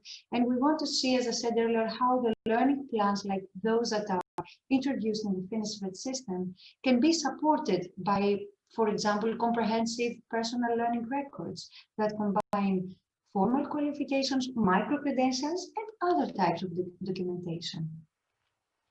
Finally, I would like to show you the approaches and the methods that we are going to apply in this project. The study will depart from a survey, an extensive survey of national qualifications and credential systems and frameworks, of course, in the 27 member states of the EU. These will allow CEDEFOP for a first estimation on the use of micro-credentials at the national level. And this broad survey will clarify whether micro-credentials currently form a part of national system, in which part of the national system micro-credentials are most commonly used, and at which EQF and NQF levels they are used. This broad survey of qualification systems will be followed, as you can see in the slide, by an in-depth mapping of 8 selected countries. And of course, these country cases, case studies, will map and analyze micro-credentials as developed by vocational and professional education providers and bodies. And of course, the country's cases will furthermore map and analyze the extent to which micro-credentials are used by labor market stakeholders. And we will try to focus on 2 to 4 labor market sectors. So we try to narrow down our approach. And of course, this will be agreed with our external contractors. And finally, we will try to use different research methodologies, of course, desk research. We'll try to combine, as I said, the survey, the stakeholder interviews. We might even, launch some focus groups. We will try to use different and varied methods. At this point, I would also like to mention to you that here the European Commission and, of course, the trade unions have shown a lot of interest in this topic, and in particular, trade unions will act for us as an advisory board. And we clearly see that this topic is very important for different stakeholders, and in fact, this signals the more political interest in the topic. So we will try again to cooperate with all these different bodies. That was my presentation. I would like to thank you very much for your attention. For more, if you have any questions, of course, I'm available to explain. And I can give you also my mail from CEDEFOP in case you would like to reach me outside this conference. Thank you very much. Thank you very much, Anastasia. It's been a very interesting presentation. I follow it with great interest because it's always, well, very good to know what CEDEFOP does and which are the areas where you are studying. Give us the key for our own studies after all. So I was just wondering, because both in the presentation before and in your presentation, and actually in the initial presentation that we had at the beginning in Catalan that you could not follow, I have the impression really that very much everything in a way is done with the aim of improving employment and linking the market needs with the graduates and all this. But I always have this kind of feeling, or uneasy feeling, I would say, that sometimes the students, the learners, are like secondary or not even there. And I was just wondering if you can make some comment about this. I know that in the third assignment, yes, when you were talking about lifelong learning, yes, you were actually pointing now into the direction of students in the center a little bit, but maybe you would like to explain a bit more. Yes, thank you. Thank you very much for this comment. As you very rightly mentioned, for me in particular, and also when I mentioned, for example, the topic of learning outcomes, because it's a very similar way of saying things, that we always talk about the learner and about the end user. Who is actually the person, the individual out there in the society who will actually make use of those credentials? You know, that it will be the person that will have validated learning, prior learning, let's say recognized, and all of these nice discussions we have us as policymakers, researchers, experts. For us, it's important definitely to grasp that particular angle in the third work assignment. And because we talk about credentials, all these different types of learning, these credentials must make it visible for others and, you know, for different users out there, for students in university and for, you know, people who are entering employment, that learning has taken place. So we want to find out how, for example, credentials can show or can make visible for the particular education institution or for employment what this particular learner has acquired in the form of knowledge, skills, and competencies, of course. So therefore, we believe that the credential, or whatever type of credential somebody must have, should signal and carry value and should document, for example, that the learning that somebody has acquired is actually meeting the agreed standards of a performance. We talk a lot about transparency and trust and added value. I mean, these are very key concepts, not theoretically so. I believe that we need even to engage with discussion and interviews in a more individual level and see, for example, for the particular users, if, you know, if credentials are visible or are valuable for them. Are they something like, as I said, a genuine new form of recognition, you know, just a discussion that stays more on a more superficial level, or is it something of real use for the people out there? We will try, I mean, this is an ambitious project, an ambitious piece of work, but we will try in this third pillar, in the third piece of work to, let's say, with surveys, with focus groups, perhaps to reach the particular stakeholders in the countries in order to understand, you know, the value the micro-credentials would bring to them. So for sure, we'll keep you informed, you know, of the interim results of the study, and we're happy to engage into the dialogue also for, you know, bodies like yours and communities like in Catalonia, which is very important also for us to see the perspectives that are being discussed, because also this feeds into our process. I think that it's a two-way relationship. Yes, you know. Thank you very much, Anastasia. I've just been passed questions through the chat in Spanish, so I'm going to try to translate it. So it says that you have talked about some plans and possibility to use micro-credentials for mobility internationally, for labor, for work. I mentioned the international component very much. In what sense? For us at CEDEFOP, because it's a European center, right? And CEDEFOP actually tries to explore what is happening in the different countries, member states of the EU. However, because we see that we need to take a broader view, we understand the need to focus also on the more international dimension of this topic. That's why I refer to the international part, not in terms of mobility, but actually we want to map and really understand what is happening in countries outside Europe, for instance, like in New Zealand, in Australia, because they are really advanced also many years now with the topic of micro-credentials. And for us, it will be important to also get some insights on their work, so that when we are going to produce a particular report and when we are going to delve into the study, that we take on board the, what is happening outside Europe. So in that sense, we will cover as much as possible, as much as it's feasible with the current study, this more international perspective. In that sense, I refer to it. Yes. Do you think that the micro-credential will make mobility easier in a way? Well, okay, it's a personal point of view, because our studies are already, starting now. So I also need to see, what are the results and the evidence we will try to collect. But personally, seeing it as another way of acquiring and stacking, let's say, we use sometimes the word stackable, this term, stackable learning. That means that for an individual that acquires this particular learning with this new digital format, perhaps this more recognized learning, it will be easier to move both in higher education levels and, of course, to enter the labor market and employability. So in that sense, along the lines of validation or learning outcomes, that the achieved learning outcomes that are recognized for somebody, in the same line, micro-credentials can support mobility, for sure. Okay. So I think that we can actually maybe close here your intervention. I really thank you very much for being with us today and for sharing your work or your plans for work also. Muchas gracias. Muchas gracias.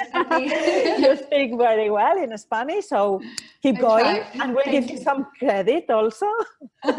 Next time I will try to present in Spanish. I tried in Latin American Paraguay last month. It was a successful effort, so slowly. Next time. Okay. Thank you very much. And now what is happening now is that we have a pause. We have a small break. It's going to last for 15 minutes. And on our return, we'll have the presentations of our 3 experts, one from Finland, one from France, and one from Germany. So I'll meet you back into this room at 11 o'clock. I think that you do not need to switch off the Zoom. You can leave it on. And as soon as 11 o'clock arrives, we'll start our presentations again. So see you in 15 minutes. Don't leave us and come back to us. Hasta ahora mismo. Gracias.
Hey, you hear me?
Okay, so we are starting to come back now, 2 minutes, and we will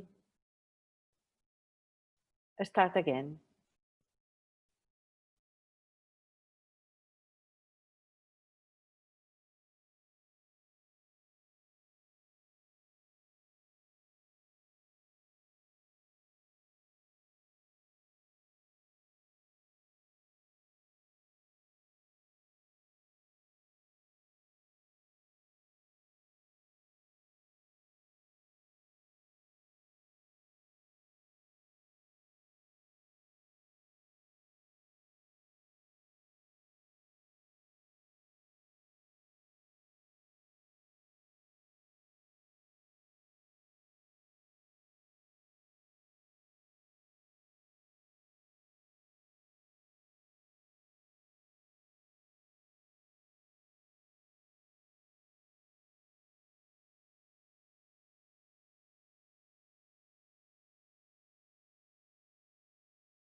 Okay, so we are coming back to the Jornades Internacionals de Formació Contínua Superior a Catalunya.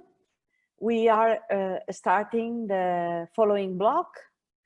As you can see, it's about external or from other countries, experts from other countries. And I would like to share very quickly, okay. Maybe if Oscar could remove the slide now, perfect. I will share a small presentation I have because I would like to introduce the 3 keynote speakers. And their presentations are connected one to the next one and to the next one, more or less. So I'll present the 3 of them and I will let them go from one to the next. So our first keynote speaker in this block is Kari Seppala. He is currently working at University of Tartu in Finland as senior advisor in the strategy unit. And he's been he has been vice president of UCAN for, I believe, 6 years almost, or 5 years at least. And he was former director of the Braille Center of the University of Turku for a number of years as well, 15 years or so. He is very experienced managing university lifelong learning, and it comes from the 1980s when he started doing that. And he's also very experienced and an expert on quality assurance in higher education and expert in evaluation of higher education as well. And at the same time, he's also very experienced on EU-funded projects in the area of higher education. Our next, the following keynote speaker will be Jean-Marie Filoc. He is currently an external expert working with the Ministry of Education in France. He recently finished his academic career at University of Brest, and his last position was Vice Rector of University Lifelong Learning there. He also was the director, before that he was the director of the Center for University Lifelong Learning in that university. He was member of the steering committee of UCAN in three different terms, a total of 6 or 7 years altogether. He was member of the European Commission team of experts for vocational education and training, former president of the French network of University Lifelong Learning, expert in validation and recognition of prior learning, also expert in dual studies and apprenticeship at higher education level, and very long experience in EU-funded projects in higher education as well. And the third keynote speaker today will be Beate Orr. She's been the director of the University Lifelong Learning Center at the Johannes Gutenberg University of Mainz for 20 years.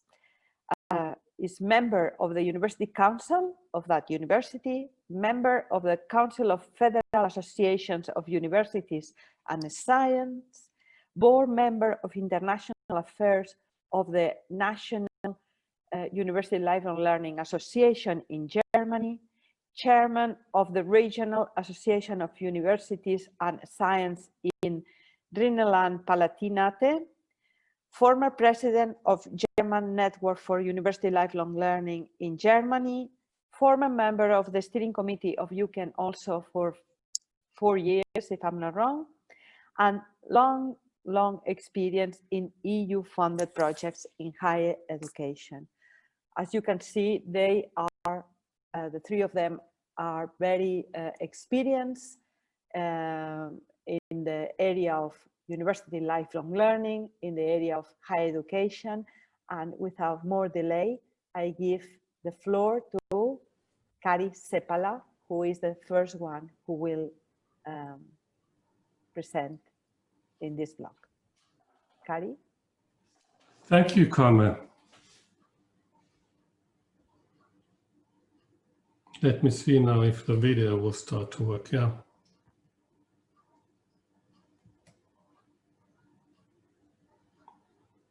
Okay, can you hear this voice from the north? Yes, we see the background, Kari. Okay, so you hear me. Thank you. And we see, yeah. Okay, and the slides are now coming from Spain, so they will change them or. Okay, I shall start. Yes, please. Okay. Please. So thank you for the invitation. It's nice to be here with my two good colleagues and friends. And when we prepared this session, we talked that I might start by kind of setting the scene, not going into the detail of lifelong learning, but rather look at what's happening outside lifelong learning. And yes, it works. So I shall talk about 3 issues today. I shall start with the context of university lifelong learning, and then talk about how to promote lifelong learning in the university based on the experience of a project called COMIT, and then end up with 2 slides of the Finnish approach. So let's go to the context. Kari, excuse me, we are not seeing the slides. You are not seeing the slides, No. I'm sorry. Let's see.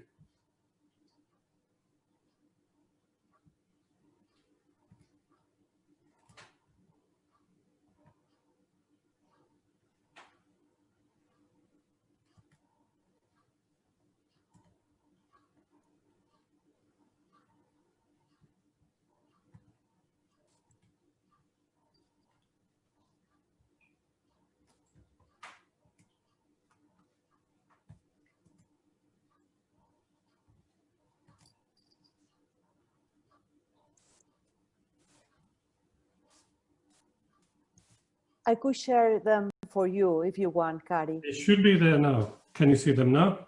Nope.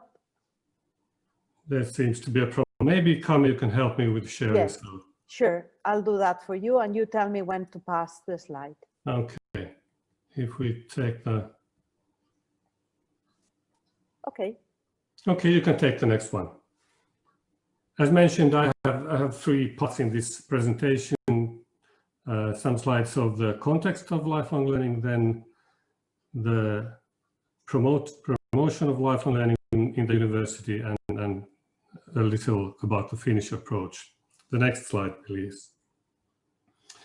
To start with the general trends that affect the universities, I'm quite sure that these are very familiar to you, but these all have a connection to lifelong learning too. So this is the reason why I share this. So decision making at various levels requires utilization research for sure.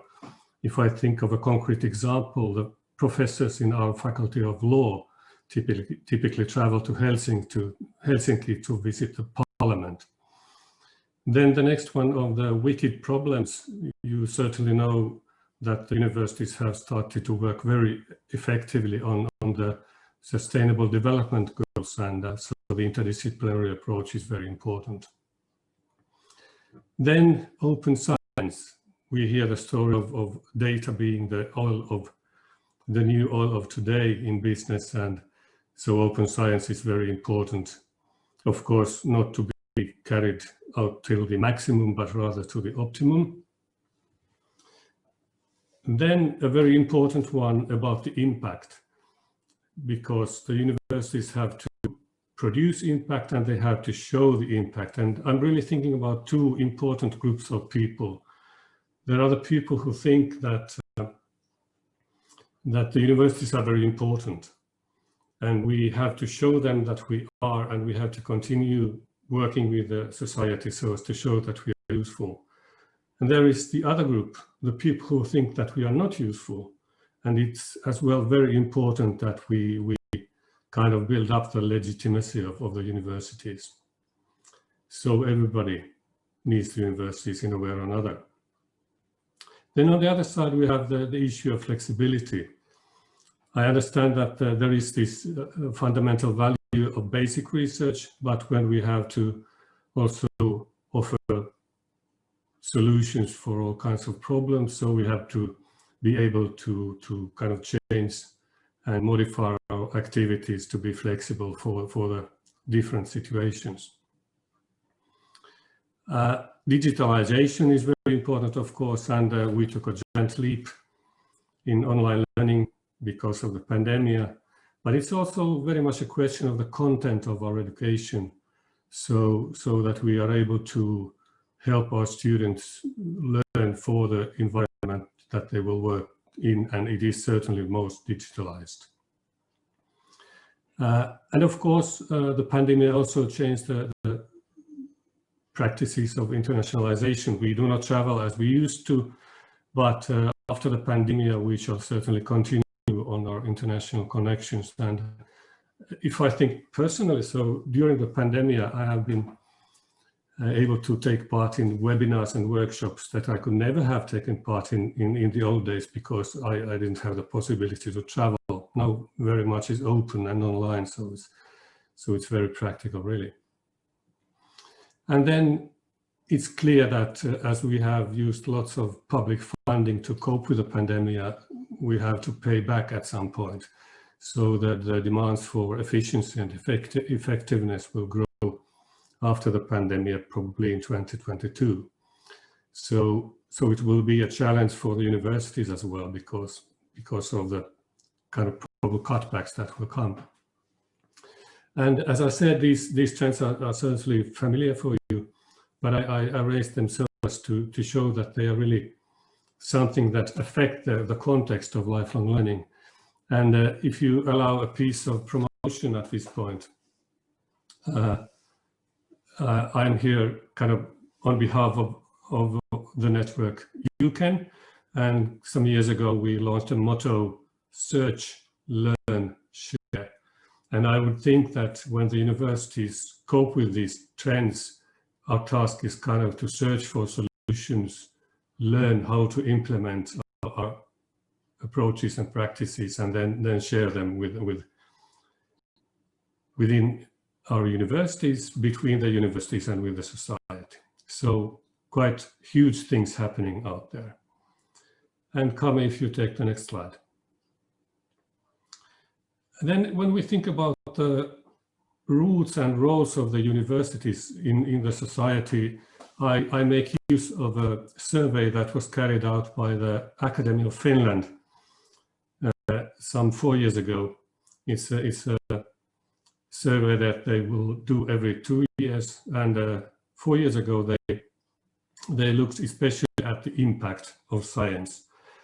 A wide piece of research on 4 research fields, and they looked at the roots and roles of universities, especially based on the viewpoint of research.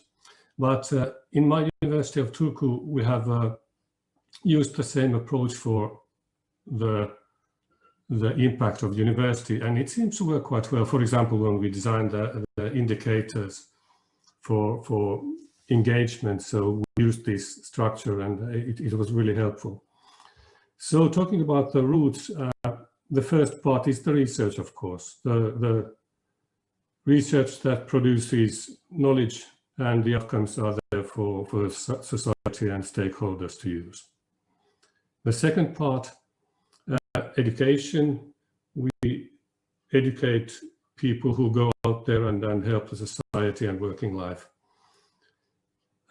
And the third one is about engagement, the cooperation with stakeholders, participation in the innovation system, the kind of entrepreneurial university approach, inclusion and outreach.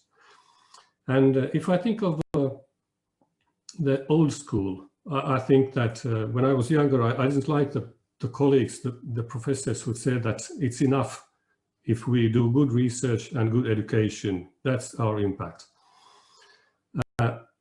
But if I think of the discussion today, it's quite evident that the engagement bit is very important.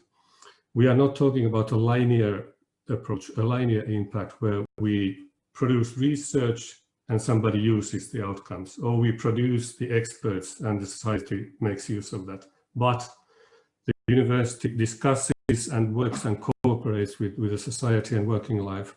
So the impact arises from this cooperation. So these are the 3 roots. So we can go to the roles of university in the next slide. And the Academy of Finland designed 4 types of roles that research and universities can have. And I understand that this can be modified in many ways. This has been practical enough for us.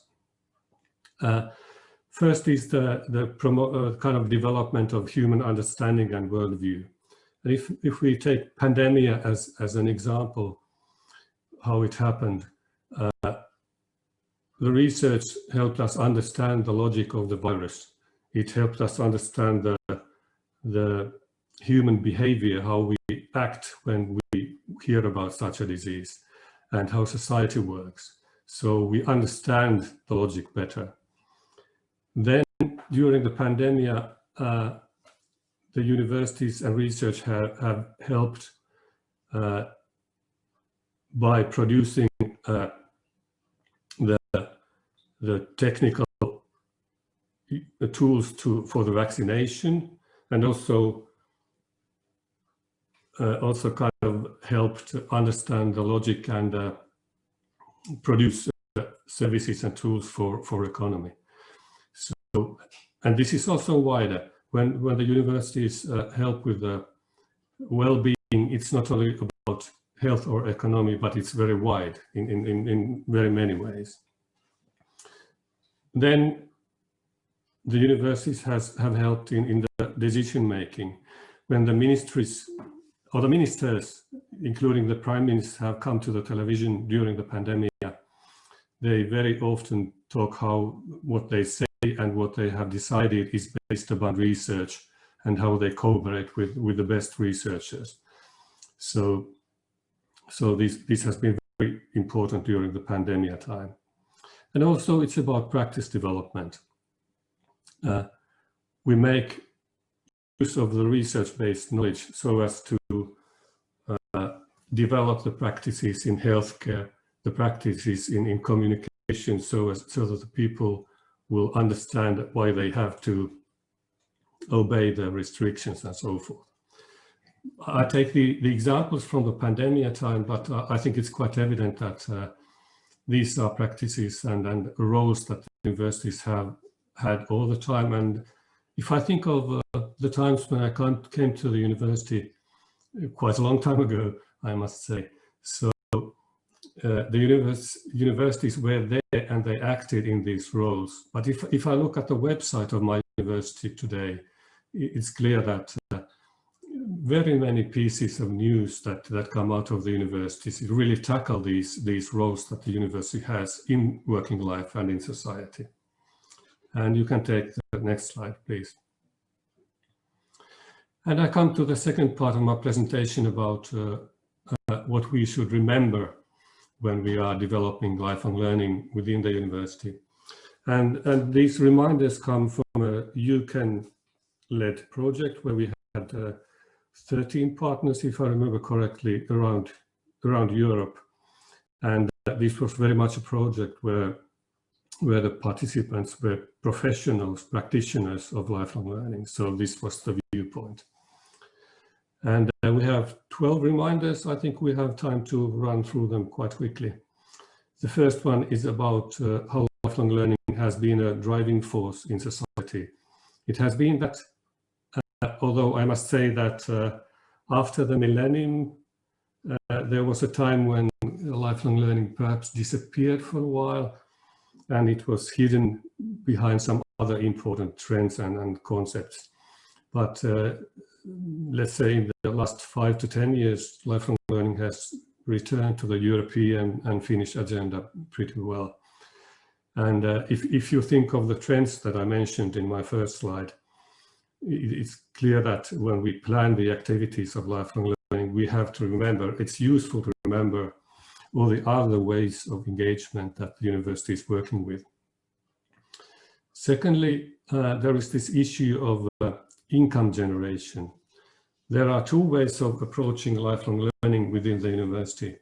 I'm afraid that when we are suffering from lack of funding, we sometimes think that we collect money.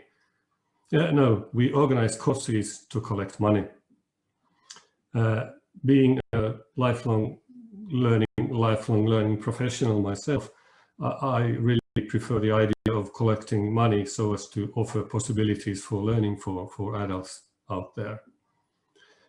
The third one about validation of non-formal and informal learning is important, as when we are dealing with adults, it's clear that they have their expertise and experiences, and it's useful to build on that. And in the European policy, the lifelong learning agenda and the recognition of prior learning have gone together. And of course, Jean-Marie, with the French experience, is very knowledgeable about this. The fourth one about the university culture. It's clear that the traditional university was really not meant or built for digitalization or flexibility or impact, but the values of the times when the universities were really built was quite different. So we need new kinds of approaches and certainly new support practices when we are carrying out these activities of lifelong learning. And the next slide, please.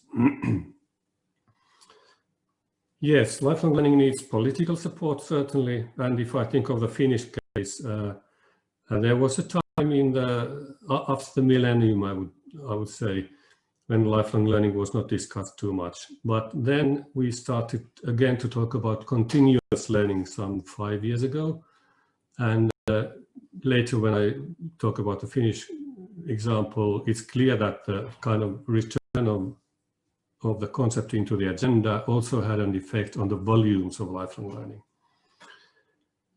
About the external inputs in the decision-making in the university, I have a very personal experience of the the Center for Extension Studies, where I worked for many years, we had a board with the external members, and it was quite clear that the participation of the external members made us kind of more wise, more focused, perhaps less focused on the kind of the tensions between the faculties, but rather looking at the whole of the university and the cooperation of the university with the external world. So that was very, very useful. The seventh one of the structures. You know, the Finns are in love with the structures. We love to change structures. I think that's come evident in the OECD studies. And if we think of lifelong learning, we have tried every possible structure: independent units, centralization, decentralization, mainstreaming, outsourcing, whatever. It's possible to use many kinds of them, but I would suggest not to use too much time on thinking of which structure is the best, but rather choose one structure and develop on that, and then concentrate on the key issues of development rather than the structures. The eighth one, I think, is the most important. All the universities, all the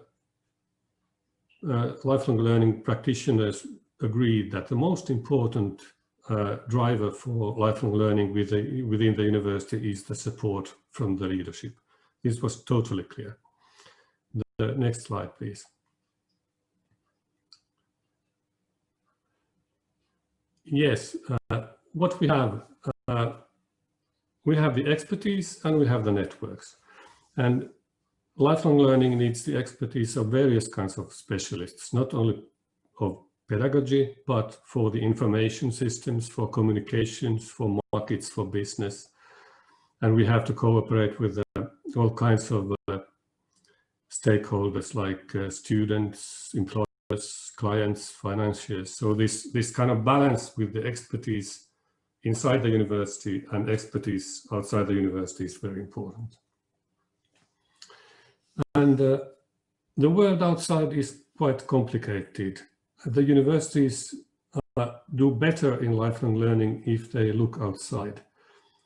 There are markets out there, and the markets are very competitive. Sometimes the universities can be very successful just by competing. Very often it's useful to cooperate. And with the resources that the universities have, it's quite clear that we cannot solve all the problems of the world. There are good educational organizations, there are the VET organizations, and it's important that we know what we are good at and what we want to focus on. Quality assurance is relevant. I understand that all the university faculty does not love quality assurance arrangements as they have been introduced to the universities. But anyway, assuring the quality is quite essential. If the quality is not appropriate, high, relevant, we shall not succeed. And finally, the research agenda and data collection is important. This is not a part of society or life which we could develop effectively unless we make research and know what we are dealing with. So those kinds of reminders when developing the lifelong learning agenda in the university. And finally, 2 slides of the Finnish case. In Finland, we have 2 kind of major strands for lifelong learning in the universities, here in yellow. And we have the open university education, an established system and growing very steadily. And we have continuous professional education, which was very strong starting from the mid-1980s, then kind of not disappeared, but decreased for some time, but is now coming back. And when you look at the graph, you see that it's growing again. And the start of growth really had to do with the concept of continuous learning that returned to the agenda of the Ministry of Education. And if we look shortly at the open university education, it's really offering parts of degrees, and they are based on the curricula by the faculty. And if you do a certain amount of these degrees, you can go through the Open University channel so as to take a degree. Or you can make use of your Open University studies when going to the university to a certain degree. And in the old days, Open University was perhaps more on the kind of civilization bit, more on humanities, but it really has come a lot towards utility. Lots of courses for economics, education, psychology, things like that. And the courses that people take have become smaller. Earlier it was maybe 20 credits, now it's closer to 3 to 5 maybe. So it works as micro credentials in that sense. And this part was based on the offer of the university, academic in a way. And when we look at the continuous professional education part, of course it grows from the demand. It's non-degree. We offer diplomas, certificates. And these courses, I mean, they're very, very versatile. Short, long, in-house, open, courses for unemployed, etc., etc. And if you look at the statistics of the Ministry of Education, this is not as well taken care of by data collection, for example, than the Open University. So we don't know this part of lifelong learning as well. And then in the middle, you have some examples of recent bits that are there and that have started recently. First, we have the specialization education that started in 2014, but it has not functioned as well as we wanted. The original driver was to offer a possibility to come back to the university so that the people with a degree would not take an option to take another degree. You know, it's free in Finland, so it was used for continuous education. So we wanted to leave these degree places for people without a degree earlier. And we wanted to concentrate on areas of working life where there was a task or a role, and we wanted to offer kind of extensive pieces of education that were modularized, flexible, and this system is regulated by law, and it demands cooperation of universities. We really need a contract between the universities to offer these kinds of programs, and we need the cooperation with working life. And this is based on soft funding. But the good part of this is that it has really enhanced the cooperation of universities, although it has not developed as fast as we hoped. Micro-credentials have not been very popular in the Finnish universities. We have some more in the universities of applied sciences, but not too much there either. The development has been slow, but we have some examples of badges, for example, in technology education, but these do not typically offer academic credits. But a third one that I would like to mention is something that really is competing with our continuous professional offer. And it's the learning projects. We are very active in the European projects, and where we really want to combine the research and the training and education and innovation. So I mean, learning in projects can be very, very fruitful. It can be very useful, but the learning that takes place in projects takes some room away from the continuous professional education. So that's the kind of general picture in short. And this has been our answer to the skills gap discussion, skills development discussion.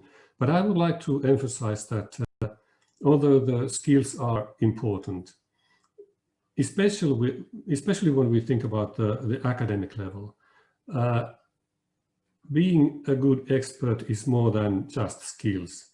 And I refer to something that we wrote in the first institutional adult education strategy in the Finnish universities in 1996. And we wrote 10 theses, and one of them was the experts are experts in their expertise. So the people who go out of the university have to be able to understand and develop, reflect their expertise, and of course it demands lifelong learning. So lifelong learning is really much wider than just developing skills. And I would like to end up with a very old piece of information from the 19th century. This is from the national philosopher of Finland, Johan Wilhelm Snellman, who was a kind of rebellion professor in the University of Helsinki, and he wrote a Swedish article on academic learning in 1840. The language is kind of old, but I'm sure you will get the message.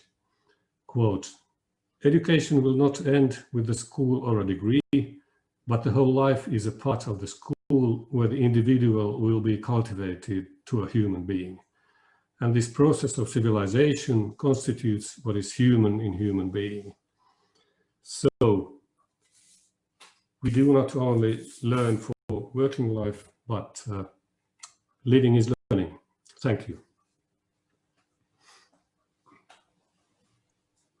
Thank you very much, Kari.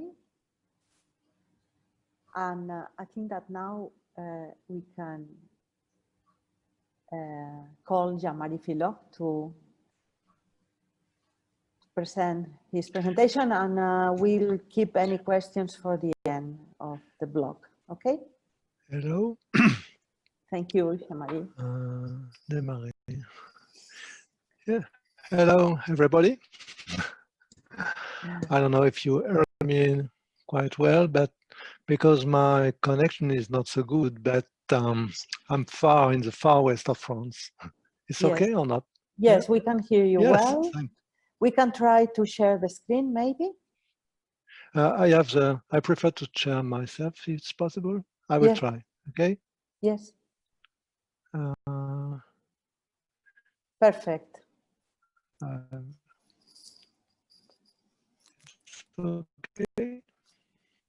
But it's curious. It's not mine. It looks well. It's yours or it's mine? It's yours. It's mine. Uh-huh.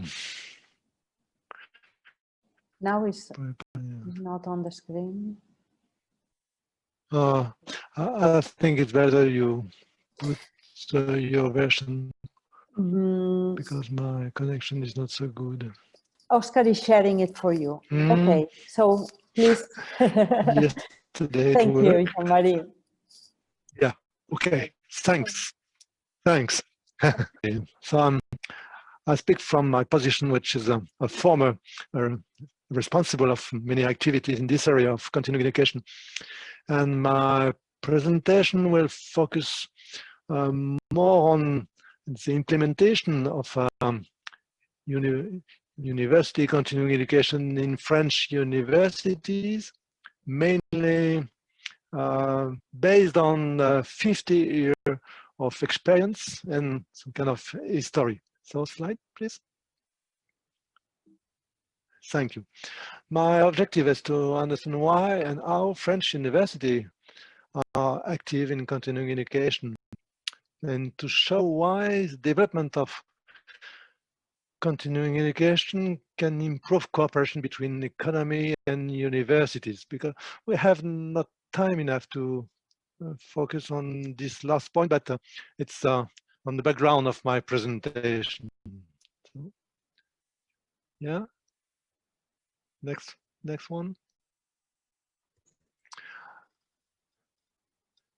Yeah, university have traditionally trained highly qualified professionals in France, in most countries, like in medicine, and the creation of the first universities was dedicated, first faculties mainly, were dedicated to a professional and high-level professional in law and medicine. And now we have also faculties in dedicated to technology.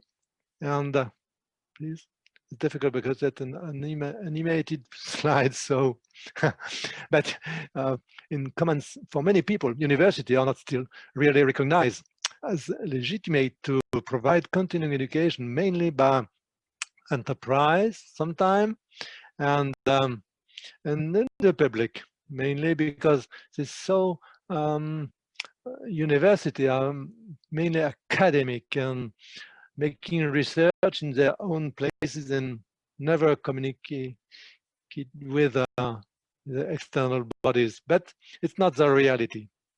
Next slide. Please, I don't know if that's why, yeah. Next. So continuing education in France, not really started, but the first law dedicated to this organization. And you have to know that French is a Jacobin state. We have a strong law organizing everything. And continuing education have been governed and is currently governed by a regulation, which are based on periodic agreement between social partners, organization, under the umbrella of state. And now the last regulation, well, more and more under the state umbrella. What they organize next, training, recognition, qualification framework, and then the funding system through a mutualization scheme. This is a very important point, and the funding and the money. Next. And organize also the governance, general governance, organization, the regulation, and how does it work? And it's really a connection, a regulation, and an agreement between social partners, employers, and the organization of employees. So it's mainly dedicated to the world of work, and it's nowadays with the last law, it's more general and dedicated to all the people who are working or not working, all adults mainly. So next. And the strong decision in this law was to have a market orientation of continuing education. It's not a public mission. So next. So the universities have had to decide whether to be or not to be a provider on this market in competition with all the other providers, which could be a private one or other public organization who want to be part of this, but well, still viewed as academic oriented, not market oriented. It's difficulty inside university because many of my colleagues in 1971, sure, well, at the very beginning of this decision, doesn't want to be on this market, doesn't want to work in this with this mentality. But it's but other one thinks that it's very important that the university take place in this market because they have a very specific message to deliver to the community and to the industry, entrepreneurs, and also employees. This message is a more general, more independent of the company, a message independent of the company themselves. And so we have some militant of continuing education who started to work in this continuing education centers in some university, mainly in Lille, in Toulouse, in Paris, and maybe also in Brest, in my university, which started this continuing education center dedicated to organize things, to be really present on this market in 1973. So next. And it's a huge market in France.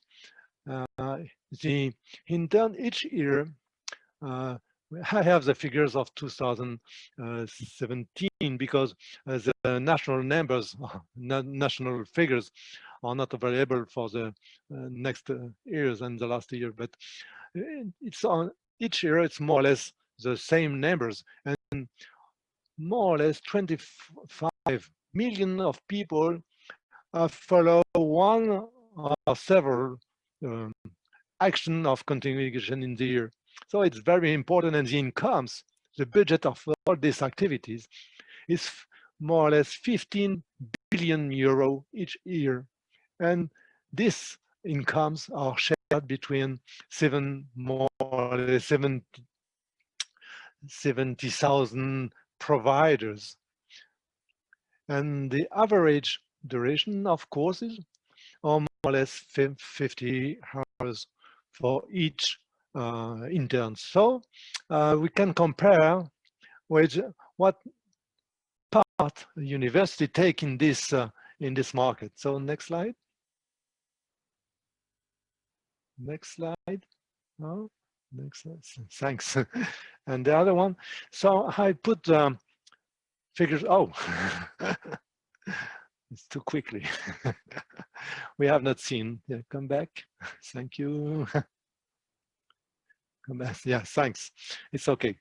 So you can compare the activity of universities, including a special university with, it's called CNAM, the Conservatoire National des Arts et Métiers, and also Grandes Écoles, high school. But the main activities is concentrated on universities, and it's more or less 0.45 million people each year come to follow one or several courses in higher education in France. It's represented only 1.66%. It's very low. And it's also some kind of possibility to have some part of this big cake. And in the 2017, the incomes of higher education in this market was 0.46 billion euro. It's represents more than 3% of this market. It's very interesting to see that this share, it's more important than the number of people coming, but it's one reason could be the duration of courses, which is much more important, and you can understand why in most people who want to come to university prepare, some of them prepare degree, and the average is quite important. In the following slides, I will focus more on short courses, which is a very specific activity of universities, and we are really in this activity on this open market, and we are trying to increase our share of this market. So the duration is 3 times that the average national duration, but it's important to show that people come to university to increase really their skill, not to have small skills to be able to do one thing or another one, but they come to university also to be more, to have a more persistent skills. And so next slide.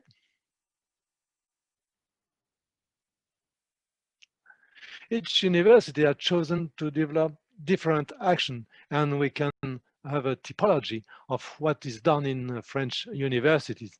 So 3 times. Next slide. We offer accredited programs, and mainly it's national diplomas.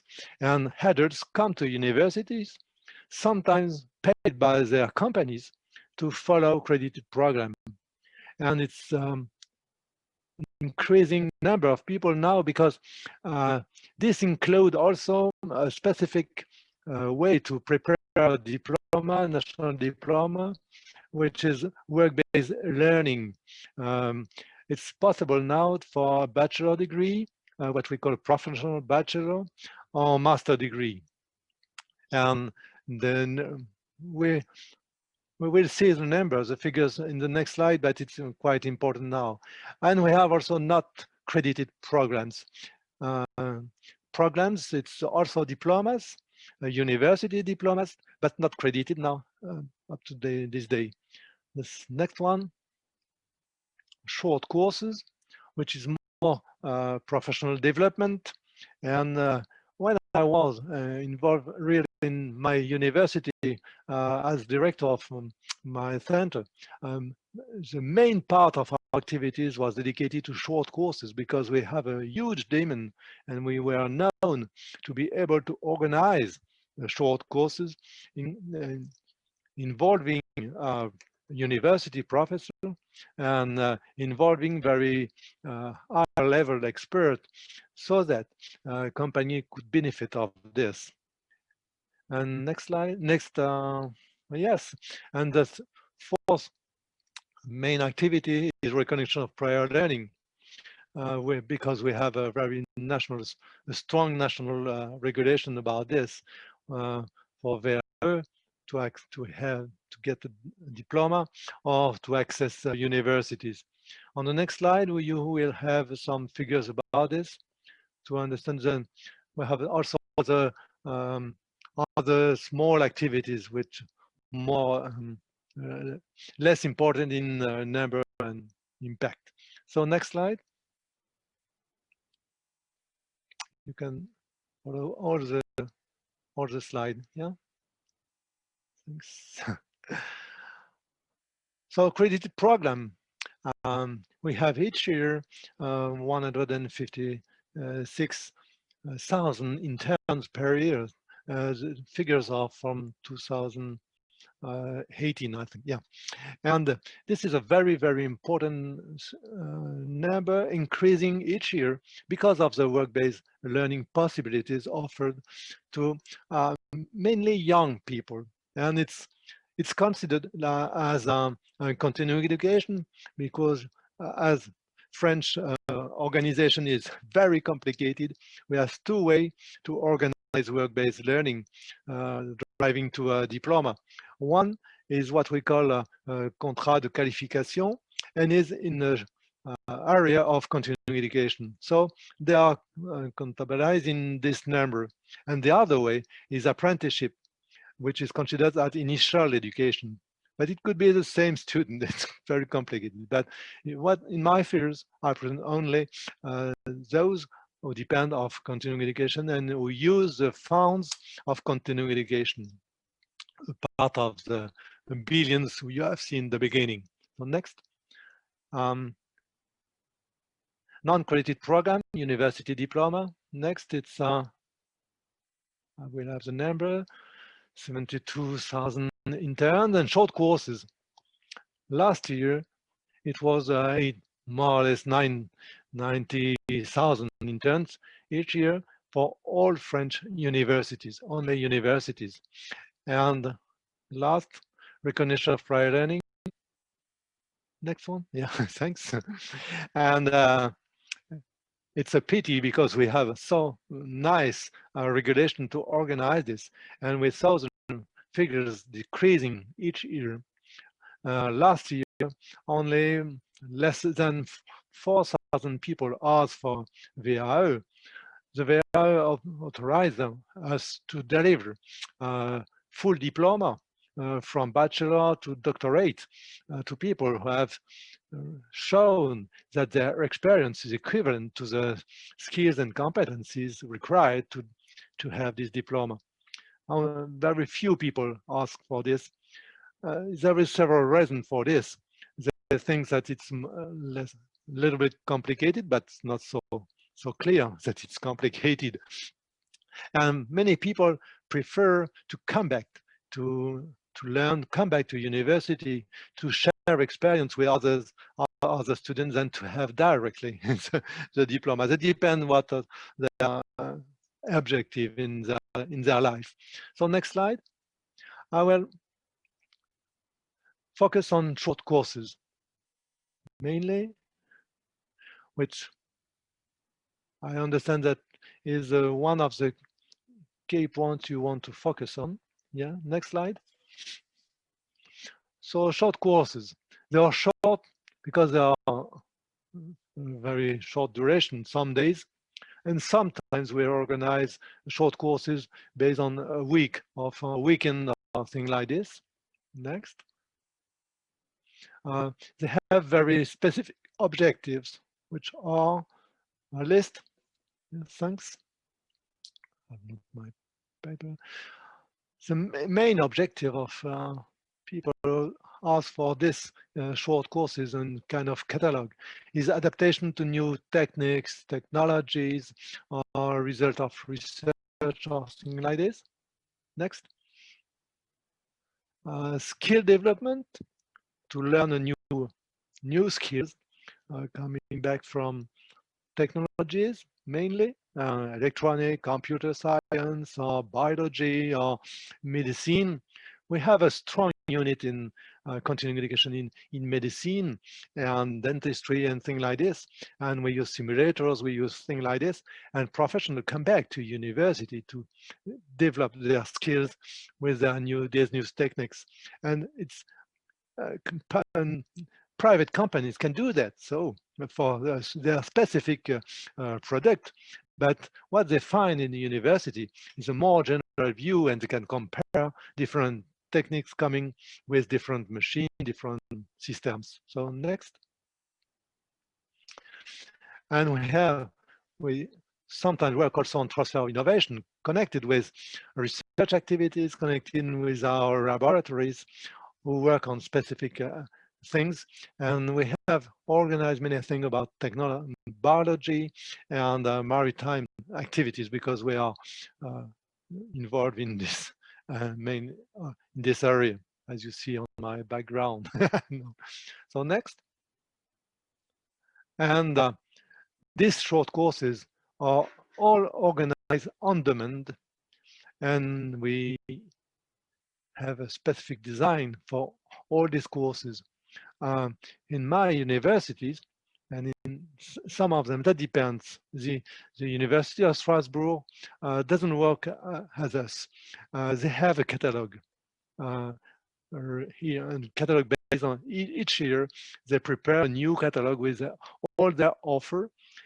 And in my university, we have decided to work only on demand, to answer to the demand.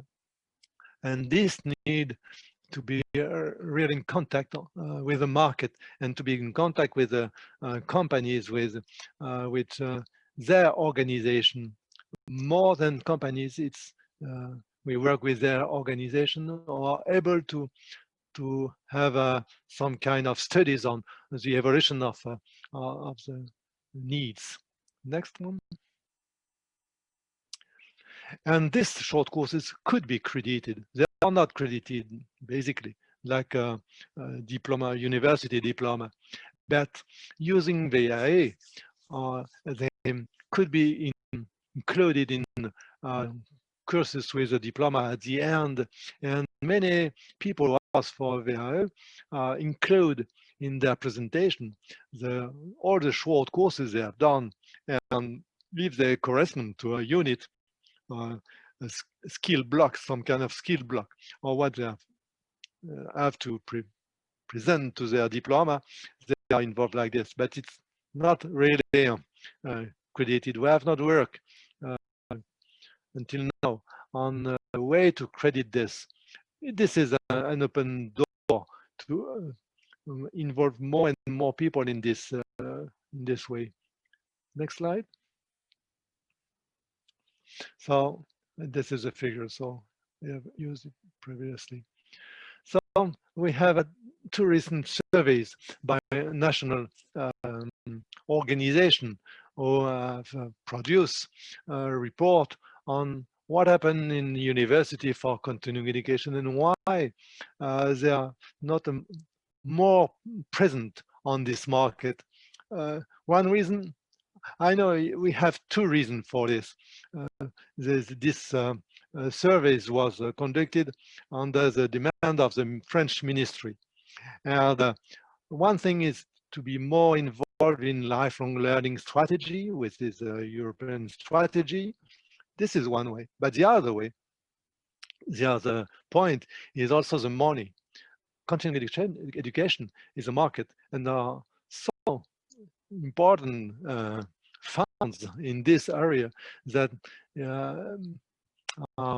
ministry considers that this activity could bring in university more money than now.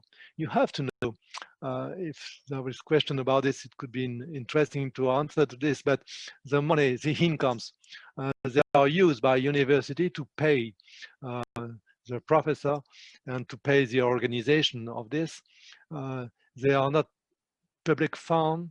We doesn't use public fund of the university dedicated to initial education. It's completely separated.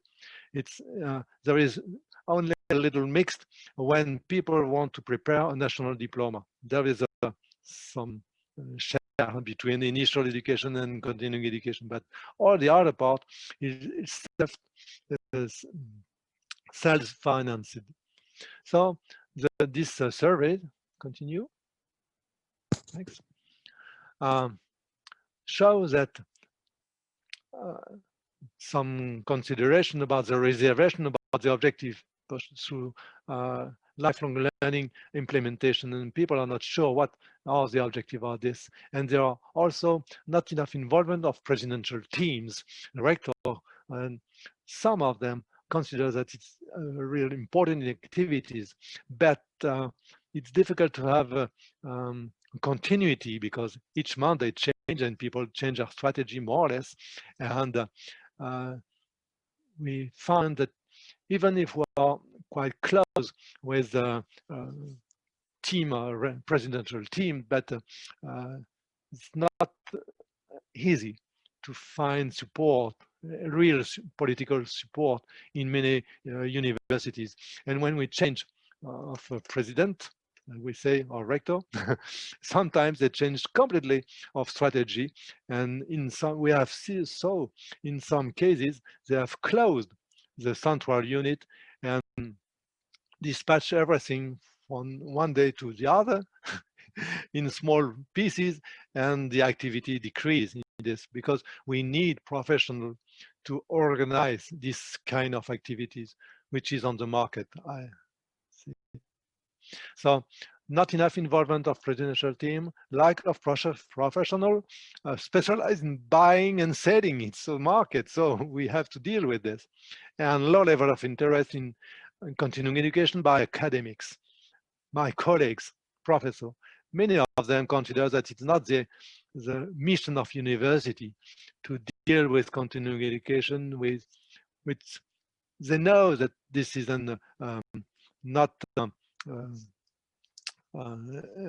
it's connected with enterprise and it's connected with jobs and things like this. And even now, some academics consider that it's not the mission of university to do that, but things are changing and it's slow, 50 years, you understand? So next one. And so we have only a weak pool of teachers who want to take some time of their research time to invest in this activity, because as it is on demand, we have to prepare in most cases specific courses for this. We have to develop a specific pedagogy about this. And what we hope, and what I have said in all my professional life in my university and in the French national network, is that if we better organize courses in continuing education, we can use it for initial and young students. It's important to share between the two worlds, I think, in a lifelong learning view of this. So next one. And we are also, we don't want to make some advertisement about this, both we are very cautious over the training offers, both for diplomas and skill training. So next slide. So they propose to explore new avenues on the specific recommendation.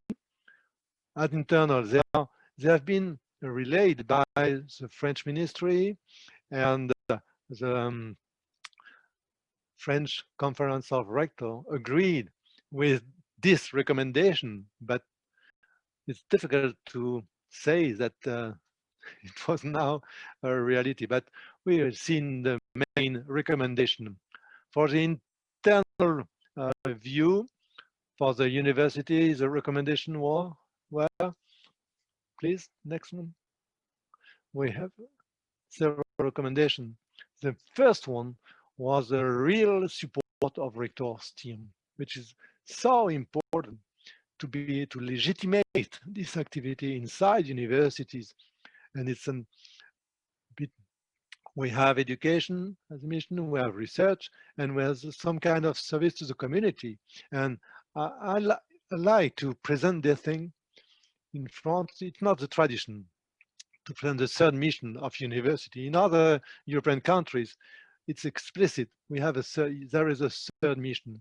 In French university, continuing education is considered as one of the missions included in education, in lifelong learning education.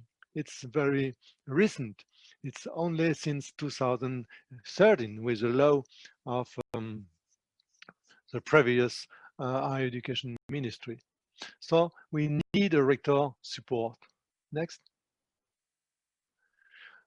We need to offer a better career for involved teacher, researcher, and we can agree or not, but they recommend a liberalization of wages for people who are really involved, who take time and time to work, to prepare things, and also to be connected with professional areas. Next one. Because you have to know that if teacher, researcher, professor or maître de conférence spend large part of his time in continuing education, it will be difficult for him to be promoted, to have a better position and to increase his salary. It's some kind of a real break for him. And we have also, they recommend also to improve the team management scheme and to recruit new profiles so that people will be able to organize this activity, which is on the market. I say it again. So next one. And to develop inside university better link between research result, valorization, and continuing education, which is a final way to transfer these new skills connected with the research result.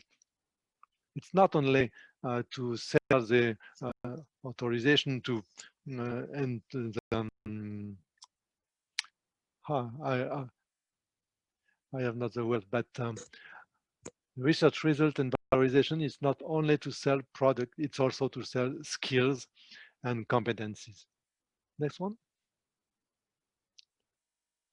And they propose also to experiment new organization. As Carrie said in the previous presentation, we are changing things very often, but we have to test other organizations. In some university, we have tested some business unit close to a valorization service or research service, so that strongly connected with research results, they are more able to sell maybe this kind of activity. Next one. It's a short view of this report, sure. And there are also a recommendation for the external part, or external bodies of university. So next one.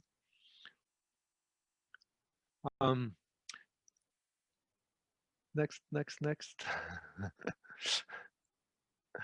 So the recommendation is to develop the link between professional organization at all levels and the universities and faculties. Next one. and also to have a look to all the tenders.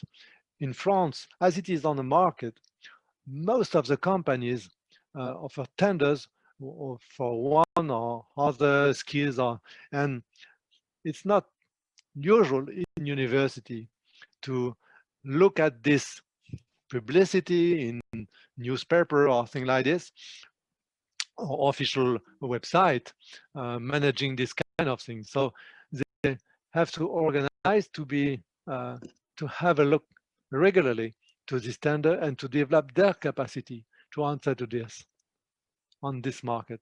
And yeah, next one. And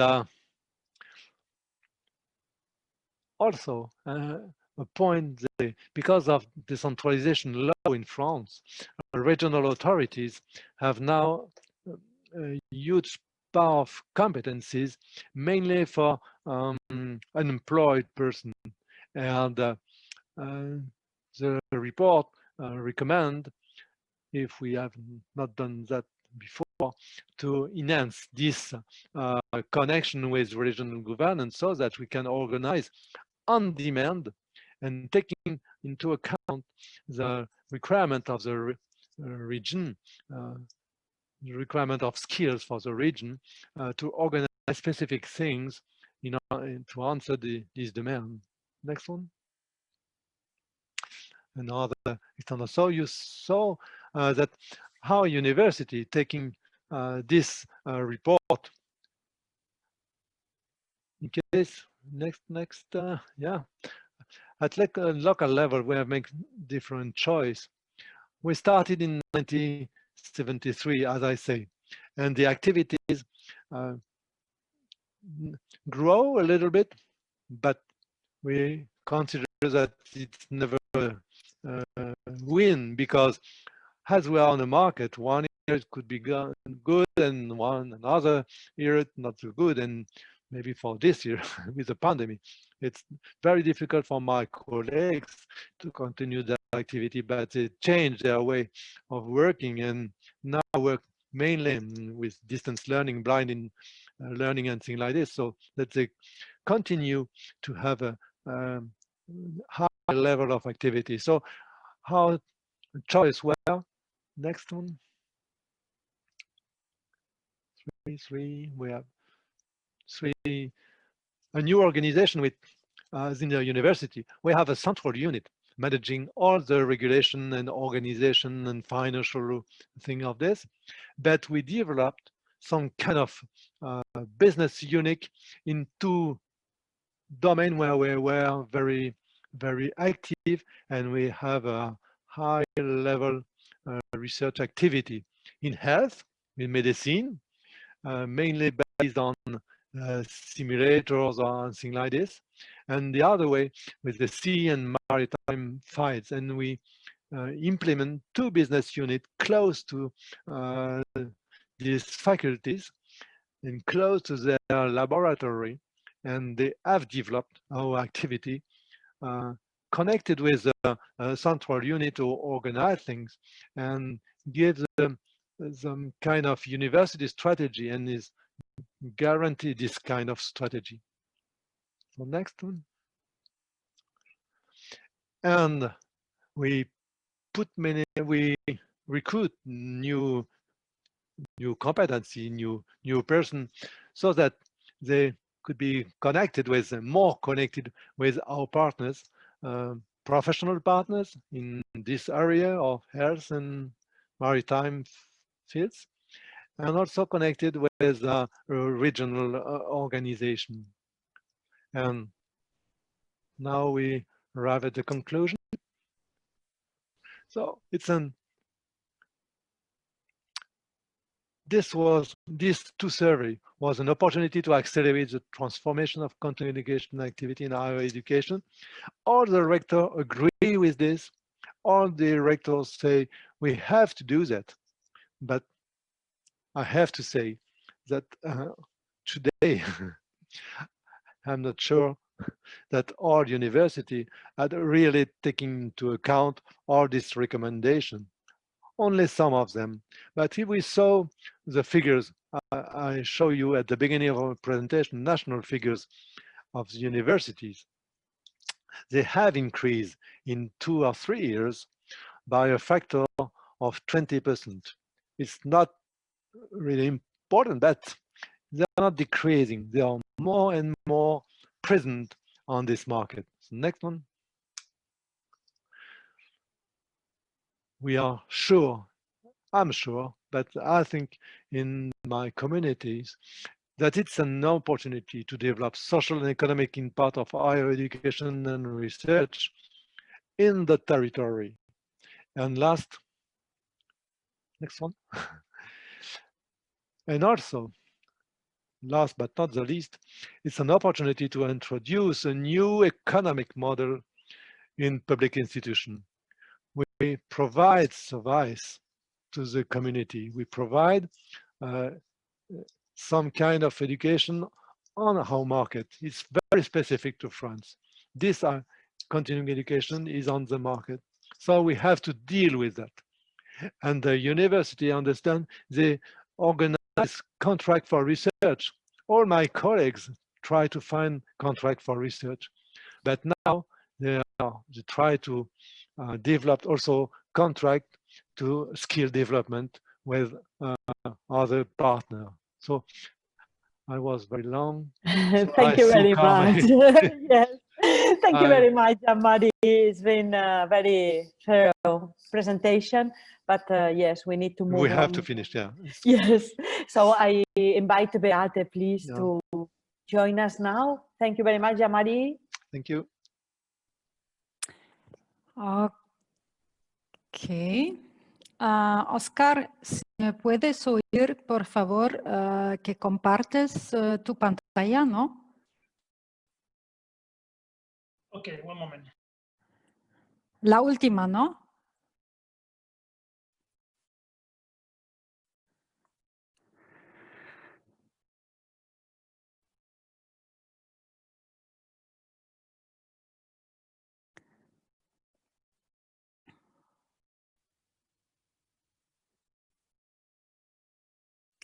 Bueno, gracias.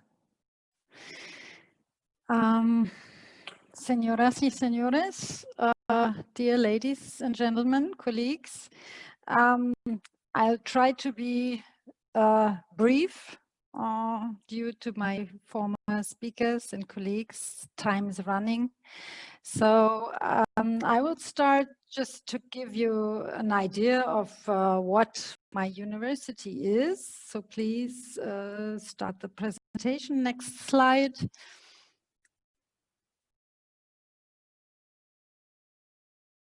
So Gutenberg University of Mainz, one of the eldest universities in Germany, founded 1477 and refounded after war, Second World War. We are one of those European universities alliances my colleague mentioned this morning. We have a big project with 7 universities. It's called For Them, this project, fostering outreach within European regions. I'll give you here the link. Why do I mention it? I mention it because it's one of the examples where ULL units should strongly connect with. I think if we want to reach something on the European level, we have to connect within universities, the ULL units with such important projects. So my university is a research-orientated comprehensive university with more than 270 degree programs, 75 subjects. We have more than 32,000 students from 120 nations. We have some 5,000 PhD students, and we have 4,400 people in academic staff, including 570 professors. We are a single campus almost and have over 100 institutes and clinics. And we have a university medical center. We have a faculty, a big faculty of medicine. And when it comes to medicine, this is one of the examples where universities should cooperate with enterprises and the labor market. Some of you may have heard of one of our startups from the Faculty of Medicine, which is called BioNTech. I think now almost everybody is familiar with it. Two colleagues of mine, Ugur Sahin and his wife, Özlem Türeci, they are standing now for BioNTech and the vaccine. So this is one example of how universities should promote cooperation and should promote startups. So next slide, please. Just some words about my unit, the Center for University Lifelong Learning.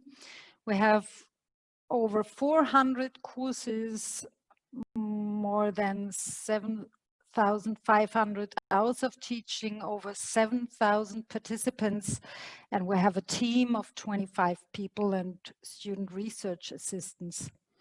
What we do is counseling, teacher training, gender working, learning in later life projects, and especially European projects.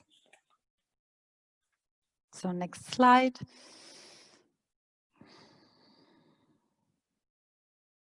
Next slide, please.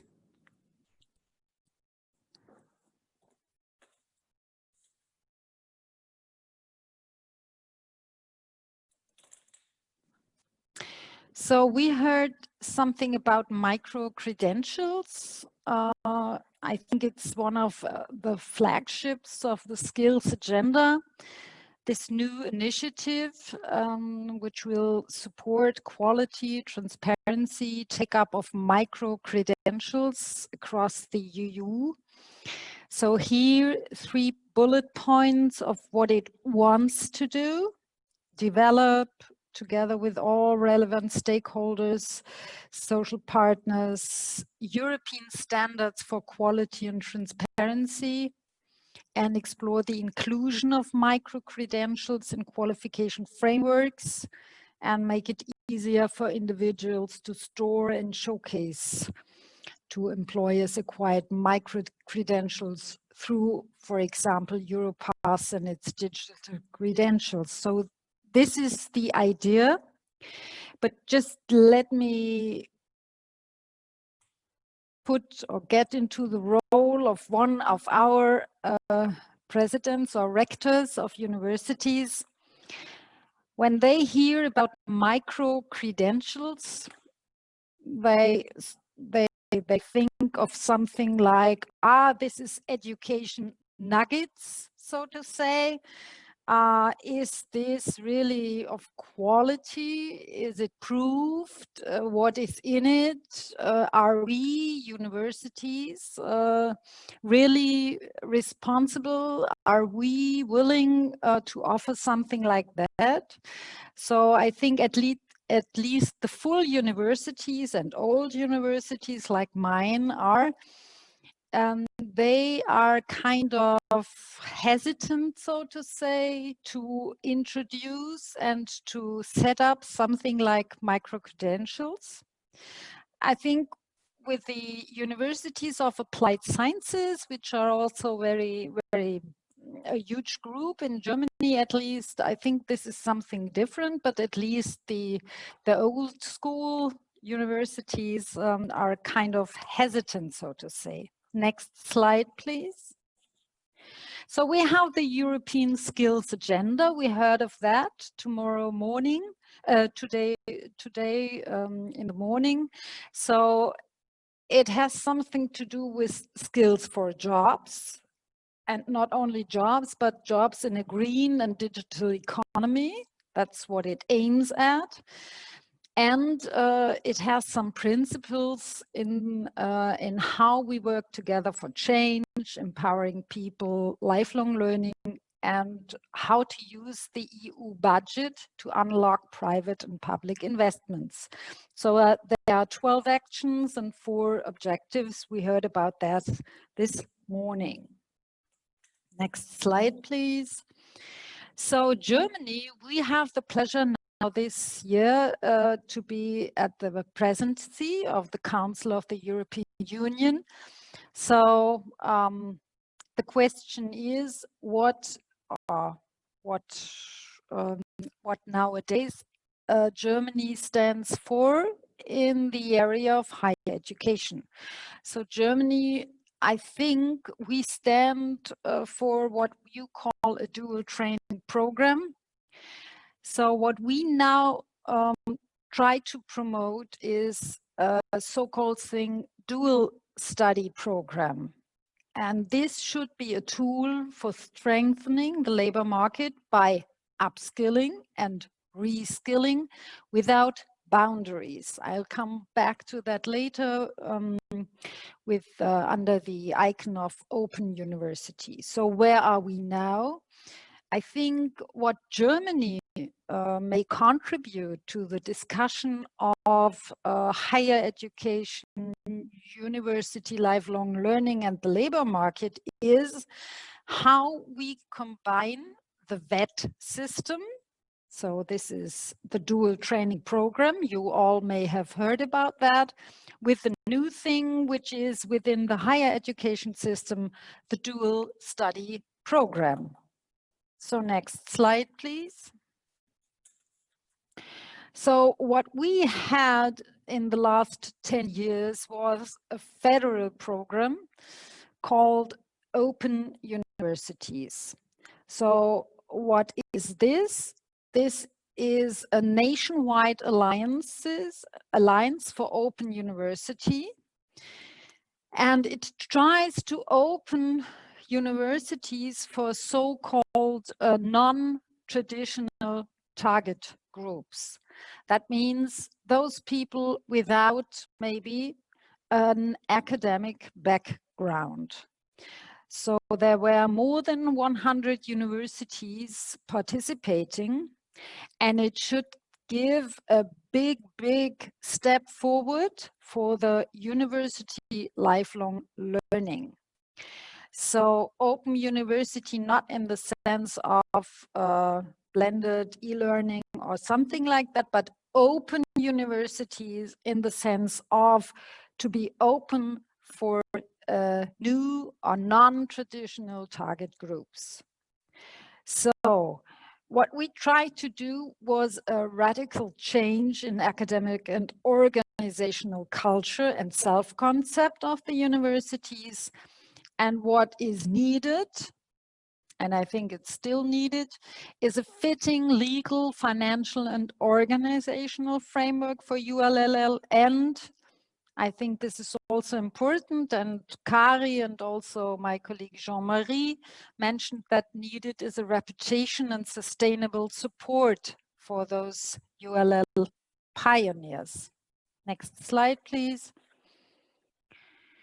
So the aims and activities of the program, as I mentioned before, non-traditional students in the focus, part-time in the focus, flexible and cumulative studies.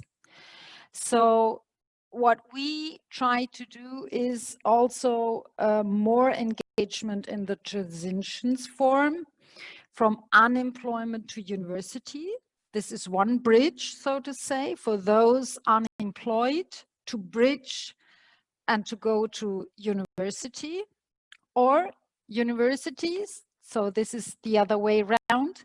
Universities address and build up cooperation with employers and partners of the non-academic sector. You know, in Germany, we have a very, so to say, pillared system. So we have the VET system and we have the higher education system. And what we try now to do with, for example, this program and other activities is to bridge those pillars, because I think we have to have a permeable system Yeah, not to think in one tunnel and the other, but to combine and to help and to support each other. So next slide, please. So what we claim is to close the gap for the benefit of lifelong learners and the labor market.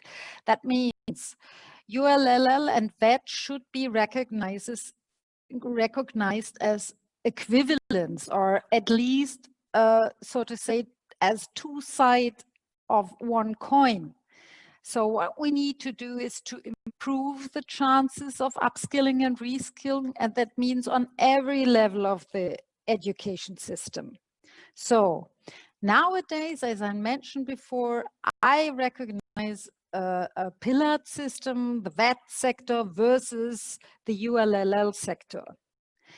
And I think university lifelong learning is a driving force and an instrument for a better linkage between different education systems. So what our national network of university lifelong learning in Germany tries to do is they try to overcome those sectorial segregations and to integrate ULL and VET. And I think maybe if you think of your national system or federal system, if you have one with all your regions and separated education systems, maybe if you think about it, maybe we can talk about that later. Maybe you have the same impression that there are sectors which are up to now not really combined. Next slide, please. So ULL in Germany is offered, as the name says, by higher education institutions, but we also offer education in the field of VET. And only if you think of the thing so-called third mission, my colleague Kari spoke about the social dimension of ULL, this is exactly what I mean. And target groups normally are academics, but, and I think this is the focus we should address in the future, target groups with interest in scientific-based knowledge, but without academic background. So, and when it comes to degrees, we offer academic degrees, but as Jean-Marie mentioned, we also have the non-degree things which are really, really of high interest because they are shorter programs. And that means shorter in the sense of it is better compatible with your daily business life. Next slide, please.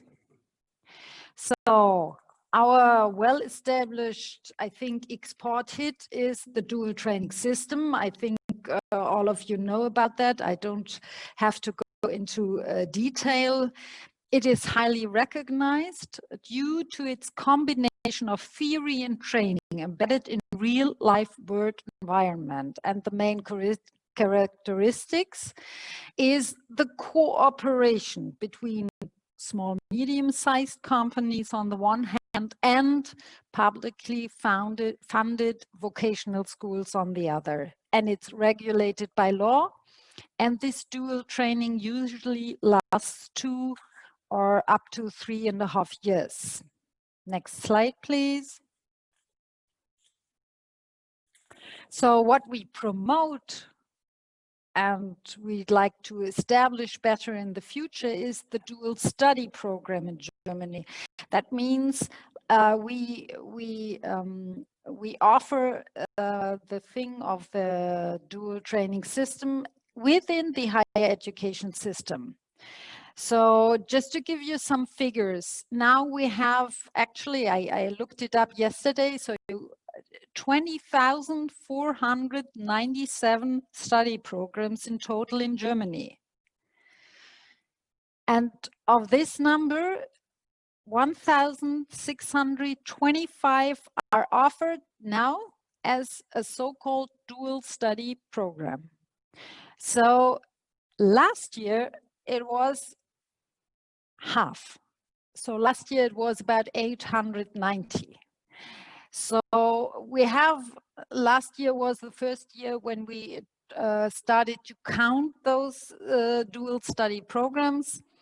So I'm not sure if we're going this way again and double each year, but if we at least, so to say, reach within the 5-year agenda of the European policy within Germany, let's say a third of all the study programs offering as a dual study program, that would be great.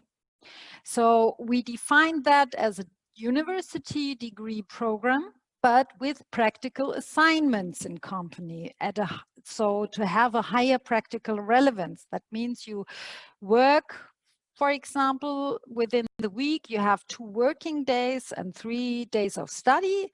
Next week, 3 days of working and 2 days of study.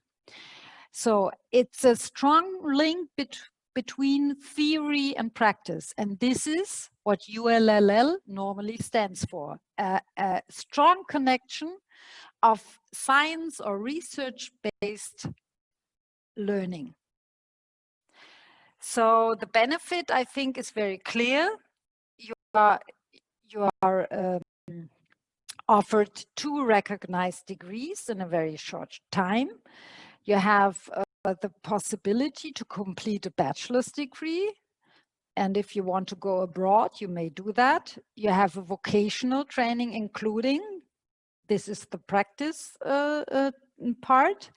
And students normally combine subjects that can be combined professionally, such as Bachelor of Arts, Business Administration. Yeah. Next slide, please. So this is the German system. I try to be kind of brief, not to lose more time, and to enter the discussion. So thank you very much. Thank you very much, Beate. I think it's a bit different from what we heard from France and from Finland, and it brings into the discussion a different perspective. We certainly are looking into dual system studies at higher education level in Spain and Catalonia at this time. So it's super relevant and really interesting. I've been keeping an eye on the question and answers, and I don't see much participation. I think the audience is quite shy today, but instead of making questions, probably I was just wondering if we could just go into the polls, and I invite the experts maybe to stay and see the results of these polls. Mm-hmm. Because maybe it's going to be kind of interesting for you to see it. The questions have been prepared in Catalan, but I'm ready to translate it so you understand what we are voting on.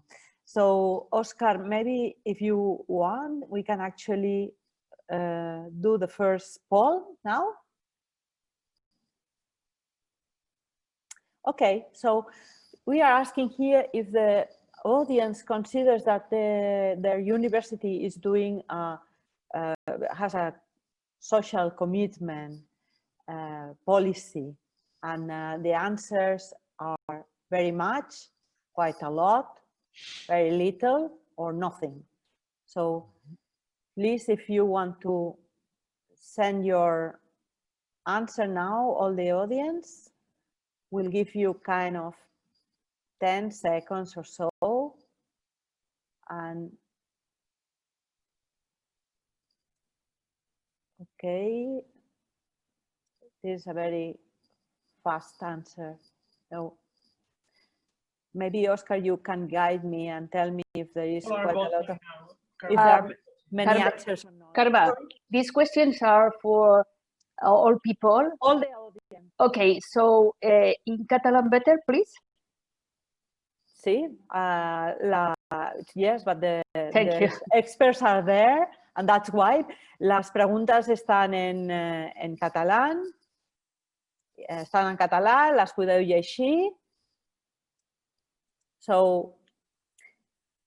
Consideres que la teva universitat fa política de compromís social? Molt, força, poc, gens, mucho, bastante, poco, nada.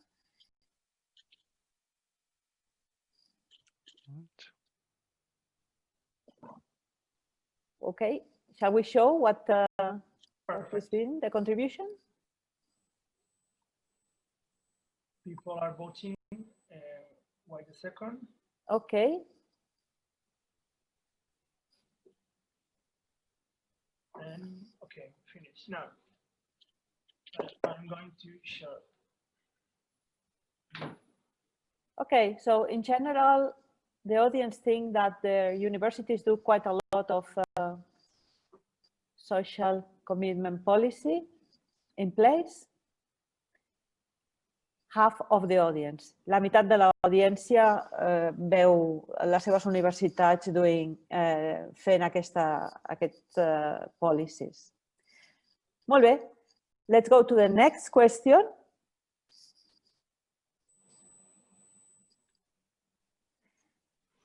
Okay, I'll first explain in English and then I'll read it in Catalan and Spanish. So, you can actually select as many choices as you want to have an offer of short learning programs and micro-credentials, good, and there are a number of options.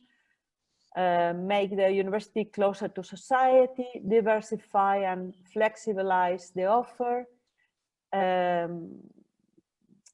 look at the needs of the student, look at the needs of the enterprises in your region, give you the opportunity to do research in areas that you have not explored and promote education and a sense of superation. Així és que les preguntes són aquestes. M'imagino que les esteu veient. Podeu clicar totes les opcions que vulgueu. Podéis escoger todas las opciones que veáis aquí, que os parezcan correctas. ¿Qué es lo que os parece que los cursos cortos pueden ofrecer? Acercar la universidad a la sociedad, diversificar, flexibilizar la oferta, atender a las necesidades del estudiante, las del empresario, investigar en áreas que no habéis explorado, promover la educación y un sentimiento de superación.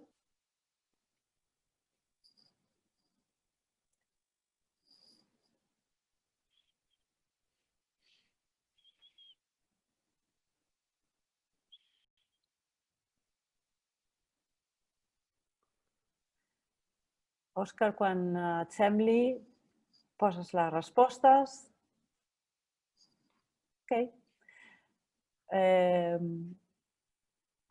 Yes, diversifica y flexibiliza la oferta. Os comento que todas las respuestas eran correctas. Hubierais podido clicar todas las opciones y todo hubiera sido correcto, pero parece que veis diversificar y flexibilizar la oferta y también atender las necesidades de las empresas en vuestro alrededor como las más importantes y destacadas.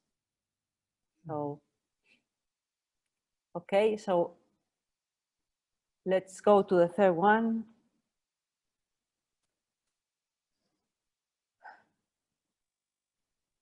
Which are the obstacles to implement social commitment in universities? And the answers are not know about objectives, not to be sure which are the objectives of the implementation. The rectors or the managers not too involved, lack of staff, lack of interest of the staff and the research, lack of demand from the public.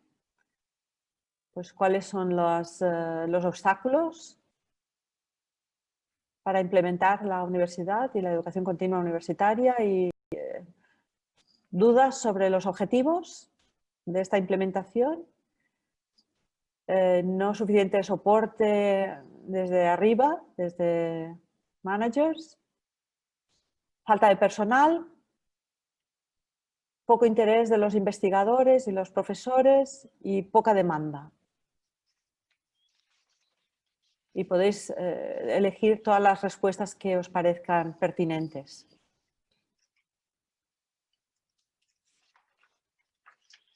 Okay.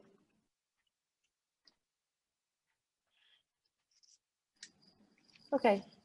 So,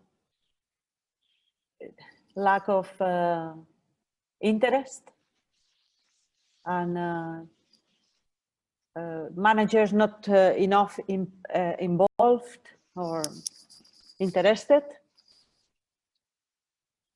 and lack of staff. Those are the most selected answers. Las más seleccionadas, como veis, es la falta de interés de los investigadores y de los profesores en el área de educación continua. Esa es la más seleccionada.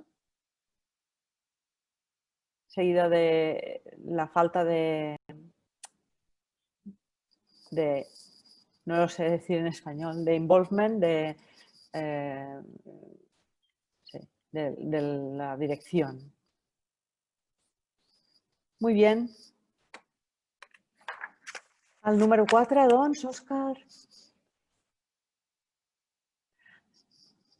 Which would be the best ways to argue for social commitment?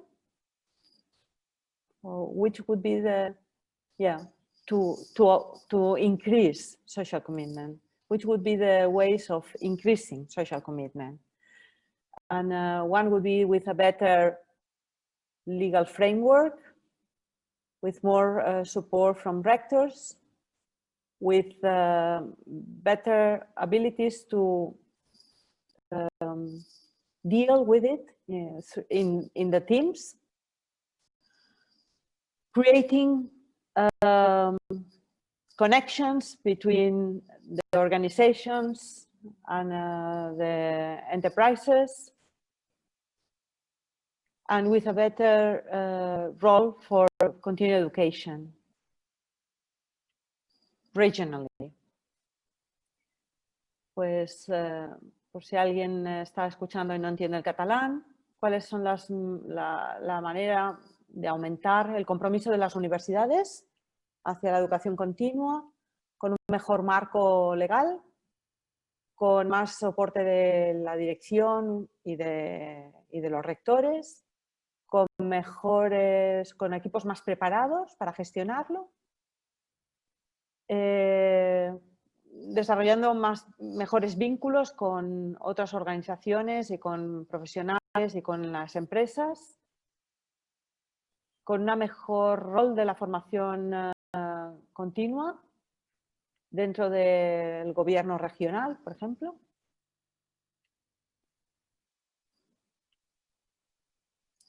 Pues parece que gana el desarrollo de conexiones y con organizaciones profesionales. So basically the audience think that developing this connection with professionals and enterprises is the most important answer. Good. Vamos a ver el 5. This is a very short one. Do you think that a legal framework would facilitate or limitate the advancement of implementation of education, continuing education? ¿La existencia de un cuadro formativo facilitaría o más bien limitaría la implementación de la educación continua en la universidad?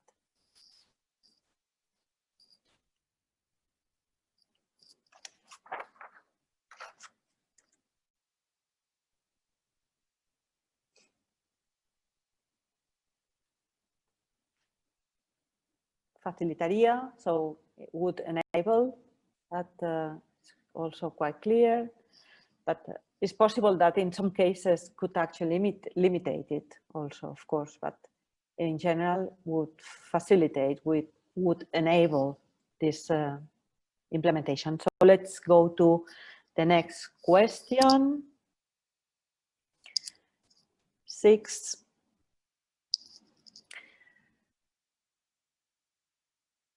In the case that short courses allow to accumulate credits, what do you think? Do you think that the part of the academic content would be lost?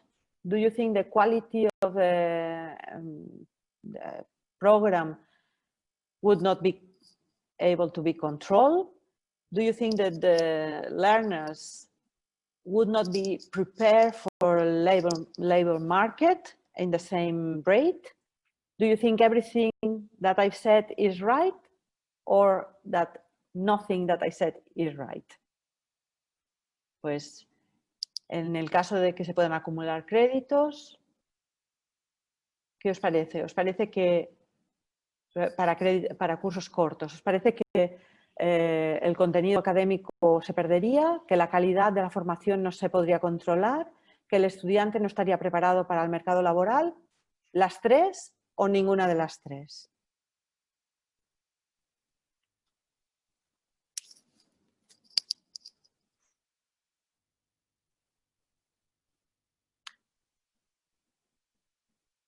Y la respuesta, pues,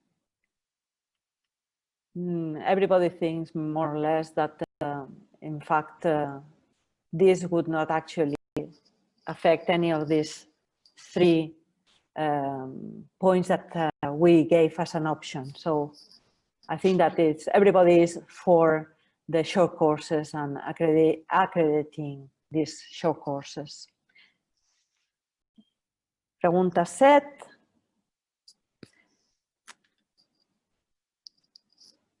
How much do you think universities would be prepared to give more flexibility to students? And the options are totally, if there is a legal framework, it's possible, partially, because they might not want to change some of the things, very little, because they think that things work already well, and not at all because they don't want to change. Pues ¿hasta qué punto estarían las universidades dispuestas, os parece, a ser más flexibles y dar más flexibilidad a los estudiantes? Totalmente, si hay un marco legal. Parcialmente, porque hay cosas que pueden mejorarse, muy poco o poco, porque en general ya funciona bien como está, o nada, porque no hace falta cambiar nada.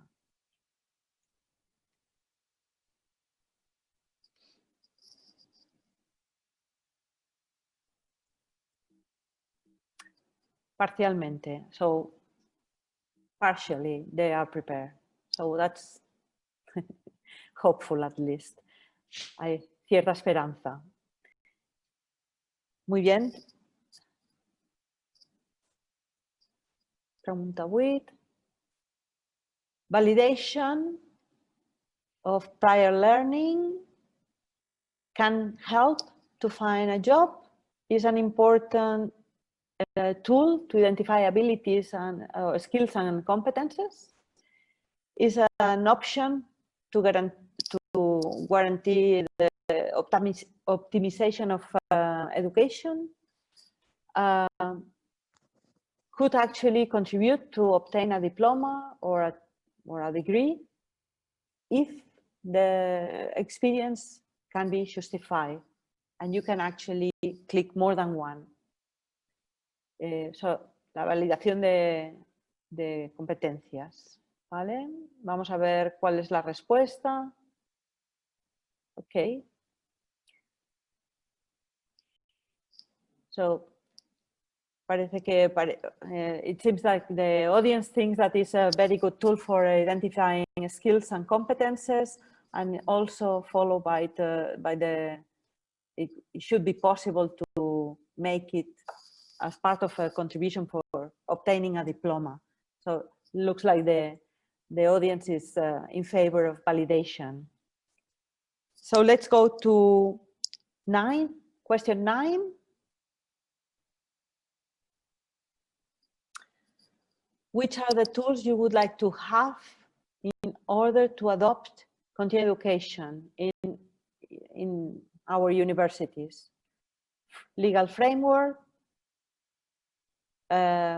short courses, mini credits, guides, models, and cases to learn from, counseling or some kind of help, training for the staff, financial help, and publicity and visibility. No sé si habéis entendido todo, pero si hay alguna duda podéis preguntar también.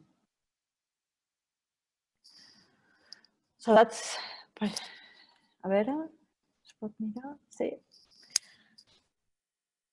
En general parece que todo el mundo ha optado por marcar bastantes opciones. It looks like the audience see all the options quite important, but is the most voted is the one about training the staff that has to work in this continuing education areas. The last question, maybe we could go for the last question. Okay. How much do you think universities would be prepared to work with other types of education levels and sectors? A lot, totally, only sometimes, or not at all?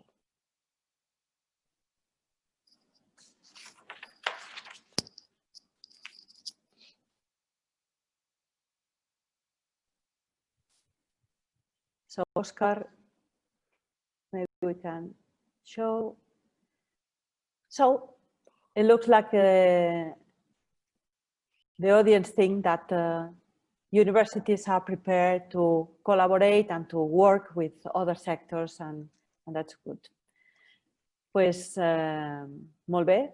Òscar, no sé si ens podries dir més o menys aproximadament quanta gent ha estat responent les respostes, només per tenir una idea. Doncs hi ha uns, han votat per mitjana de votació unes 48 persones. Val, doncs perquè m'ho preguntaven pel xat. I don't know if we have, we don't have time because we have to close this round of questions, and I think that it's the moment to say thank you very much to our experts. Thank you. I hope you find it interesting also. And I give the floor to Mercè Chacón so she can continue now with. Thank you. Bye-bye. Thank you. Thanks very much for all of European representative. Well, we are starting the last block today. Deia que estem ja en l'últim bloc d'aquest dia i el que farem ara és començar a treballar en grups, com ho teníem pensat i segons estava en el programa. Aquest últim bloc estarà dinamitzat per 4 experts de l'àmbit català. Tenim a cadascú un link per passar a cada un dels grups de treball. Tindrem, com ens hem retrasat una mica, tindrem més o menys 50 minuts per fer aquesta dinàmica. Crec que aquesta enquesta ens ha ajudat molt a centrar-la i penso que anirà molt bé, a més, perquè tenim aquests 4 experts que us deia que realment és un privilegi comptar amb ells. Us els presento una mica, encara que són prou coneguts tots 4. els que, tal com el teniu en el programa, el primer que us presentaré és l'Oriol Amat, Bon dia, Oriol. No sé si ja ha pogut arribar, però estava a punt. Oriol és catedràtic d'Economia Financera i Comptabilitat de la Universitat Pompeu Fabra, on és també degà de la Barcelona School of Management. Entre els molts càrrecs i responsabilitats que ha tingut, també és vicedegà del Col·legi d'Economistes de Catalunya, vicepresident de l'Associació Catalana de Comptabilitat i Direcció. Ha estat conseller de la Comissió Nacional del Mercat de Valors fins al 2015 i ha sigut membre del CARET, el Consell Assessor per la Reactivació i el Creixement, que es va crear en Europa després amb la primera crisi, diguéssim, la del 2011. Per tant, en té molta experiència de situacions com la que estem vivint i també de buscar solucions a aquesta crisi. Va ser diputat, també.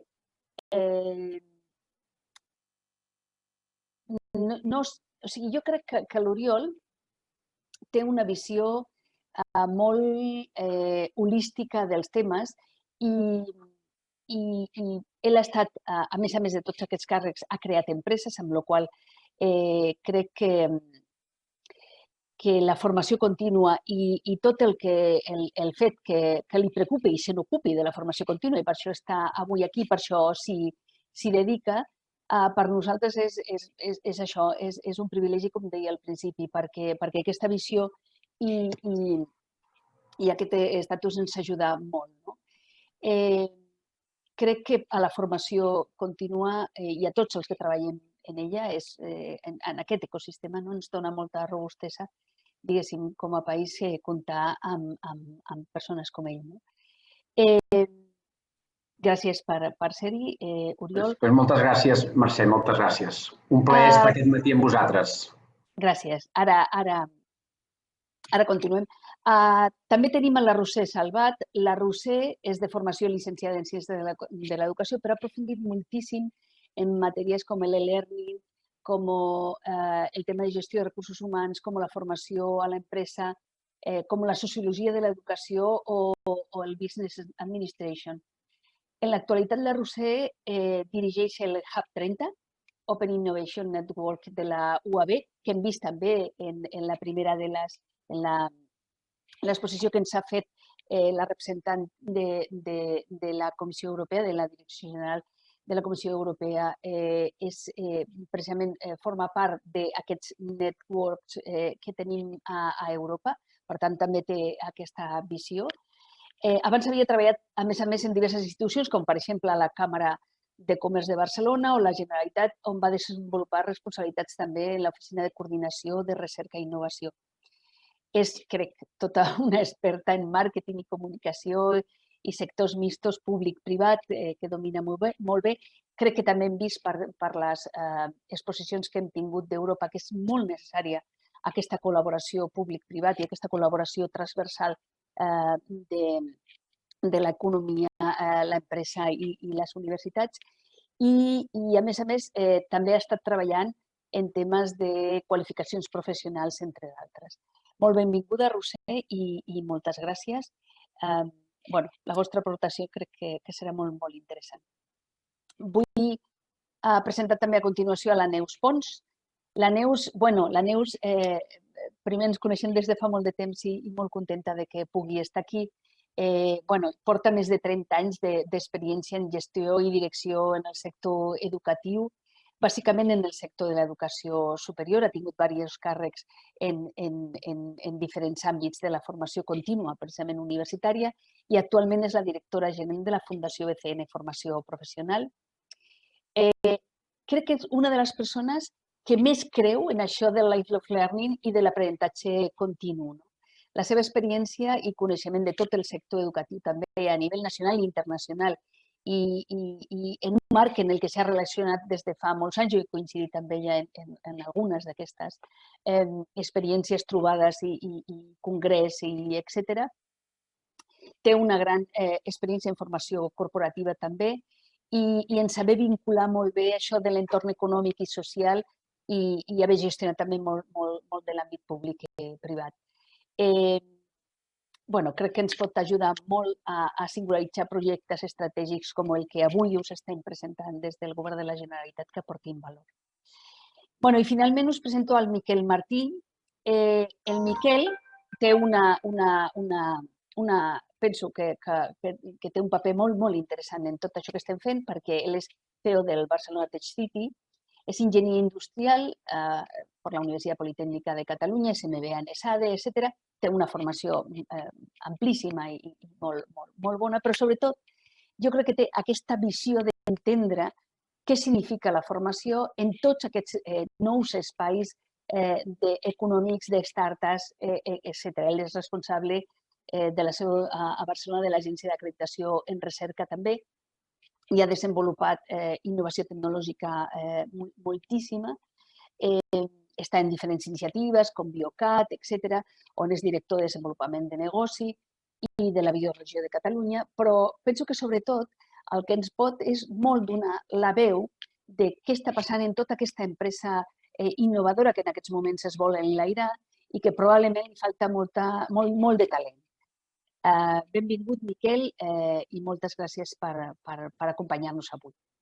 Penso que ara el que hauríem de fer seria que cadascú dels que estem participant pugui entrar en els seus links diversos, ens puguem, diguéssim, diversificar en diferents grups, tractarem els mateixos temes en cada un dels grups i ens veiem en 50 minuts. Moltes gràcies.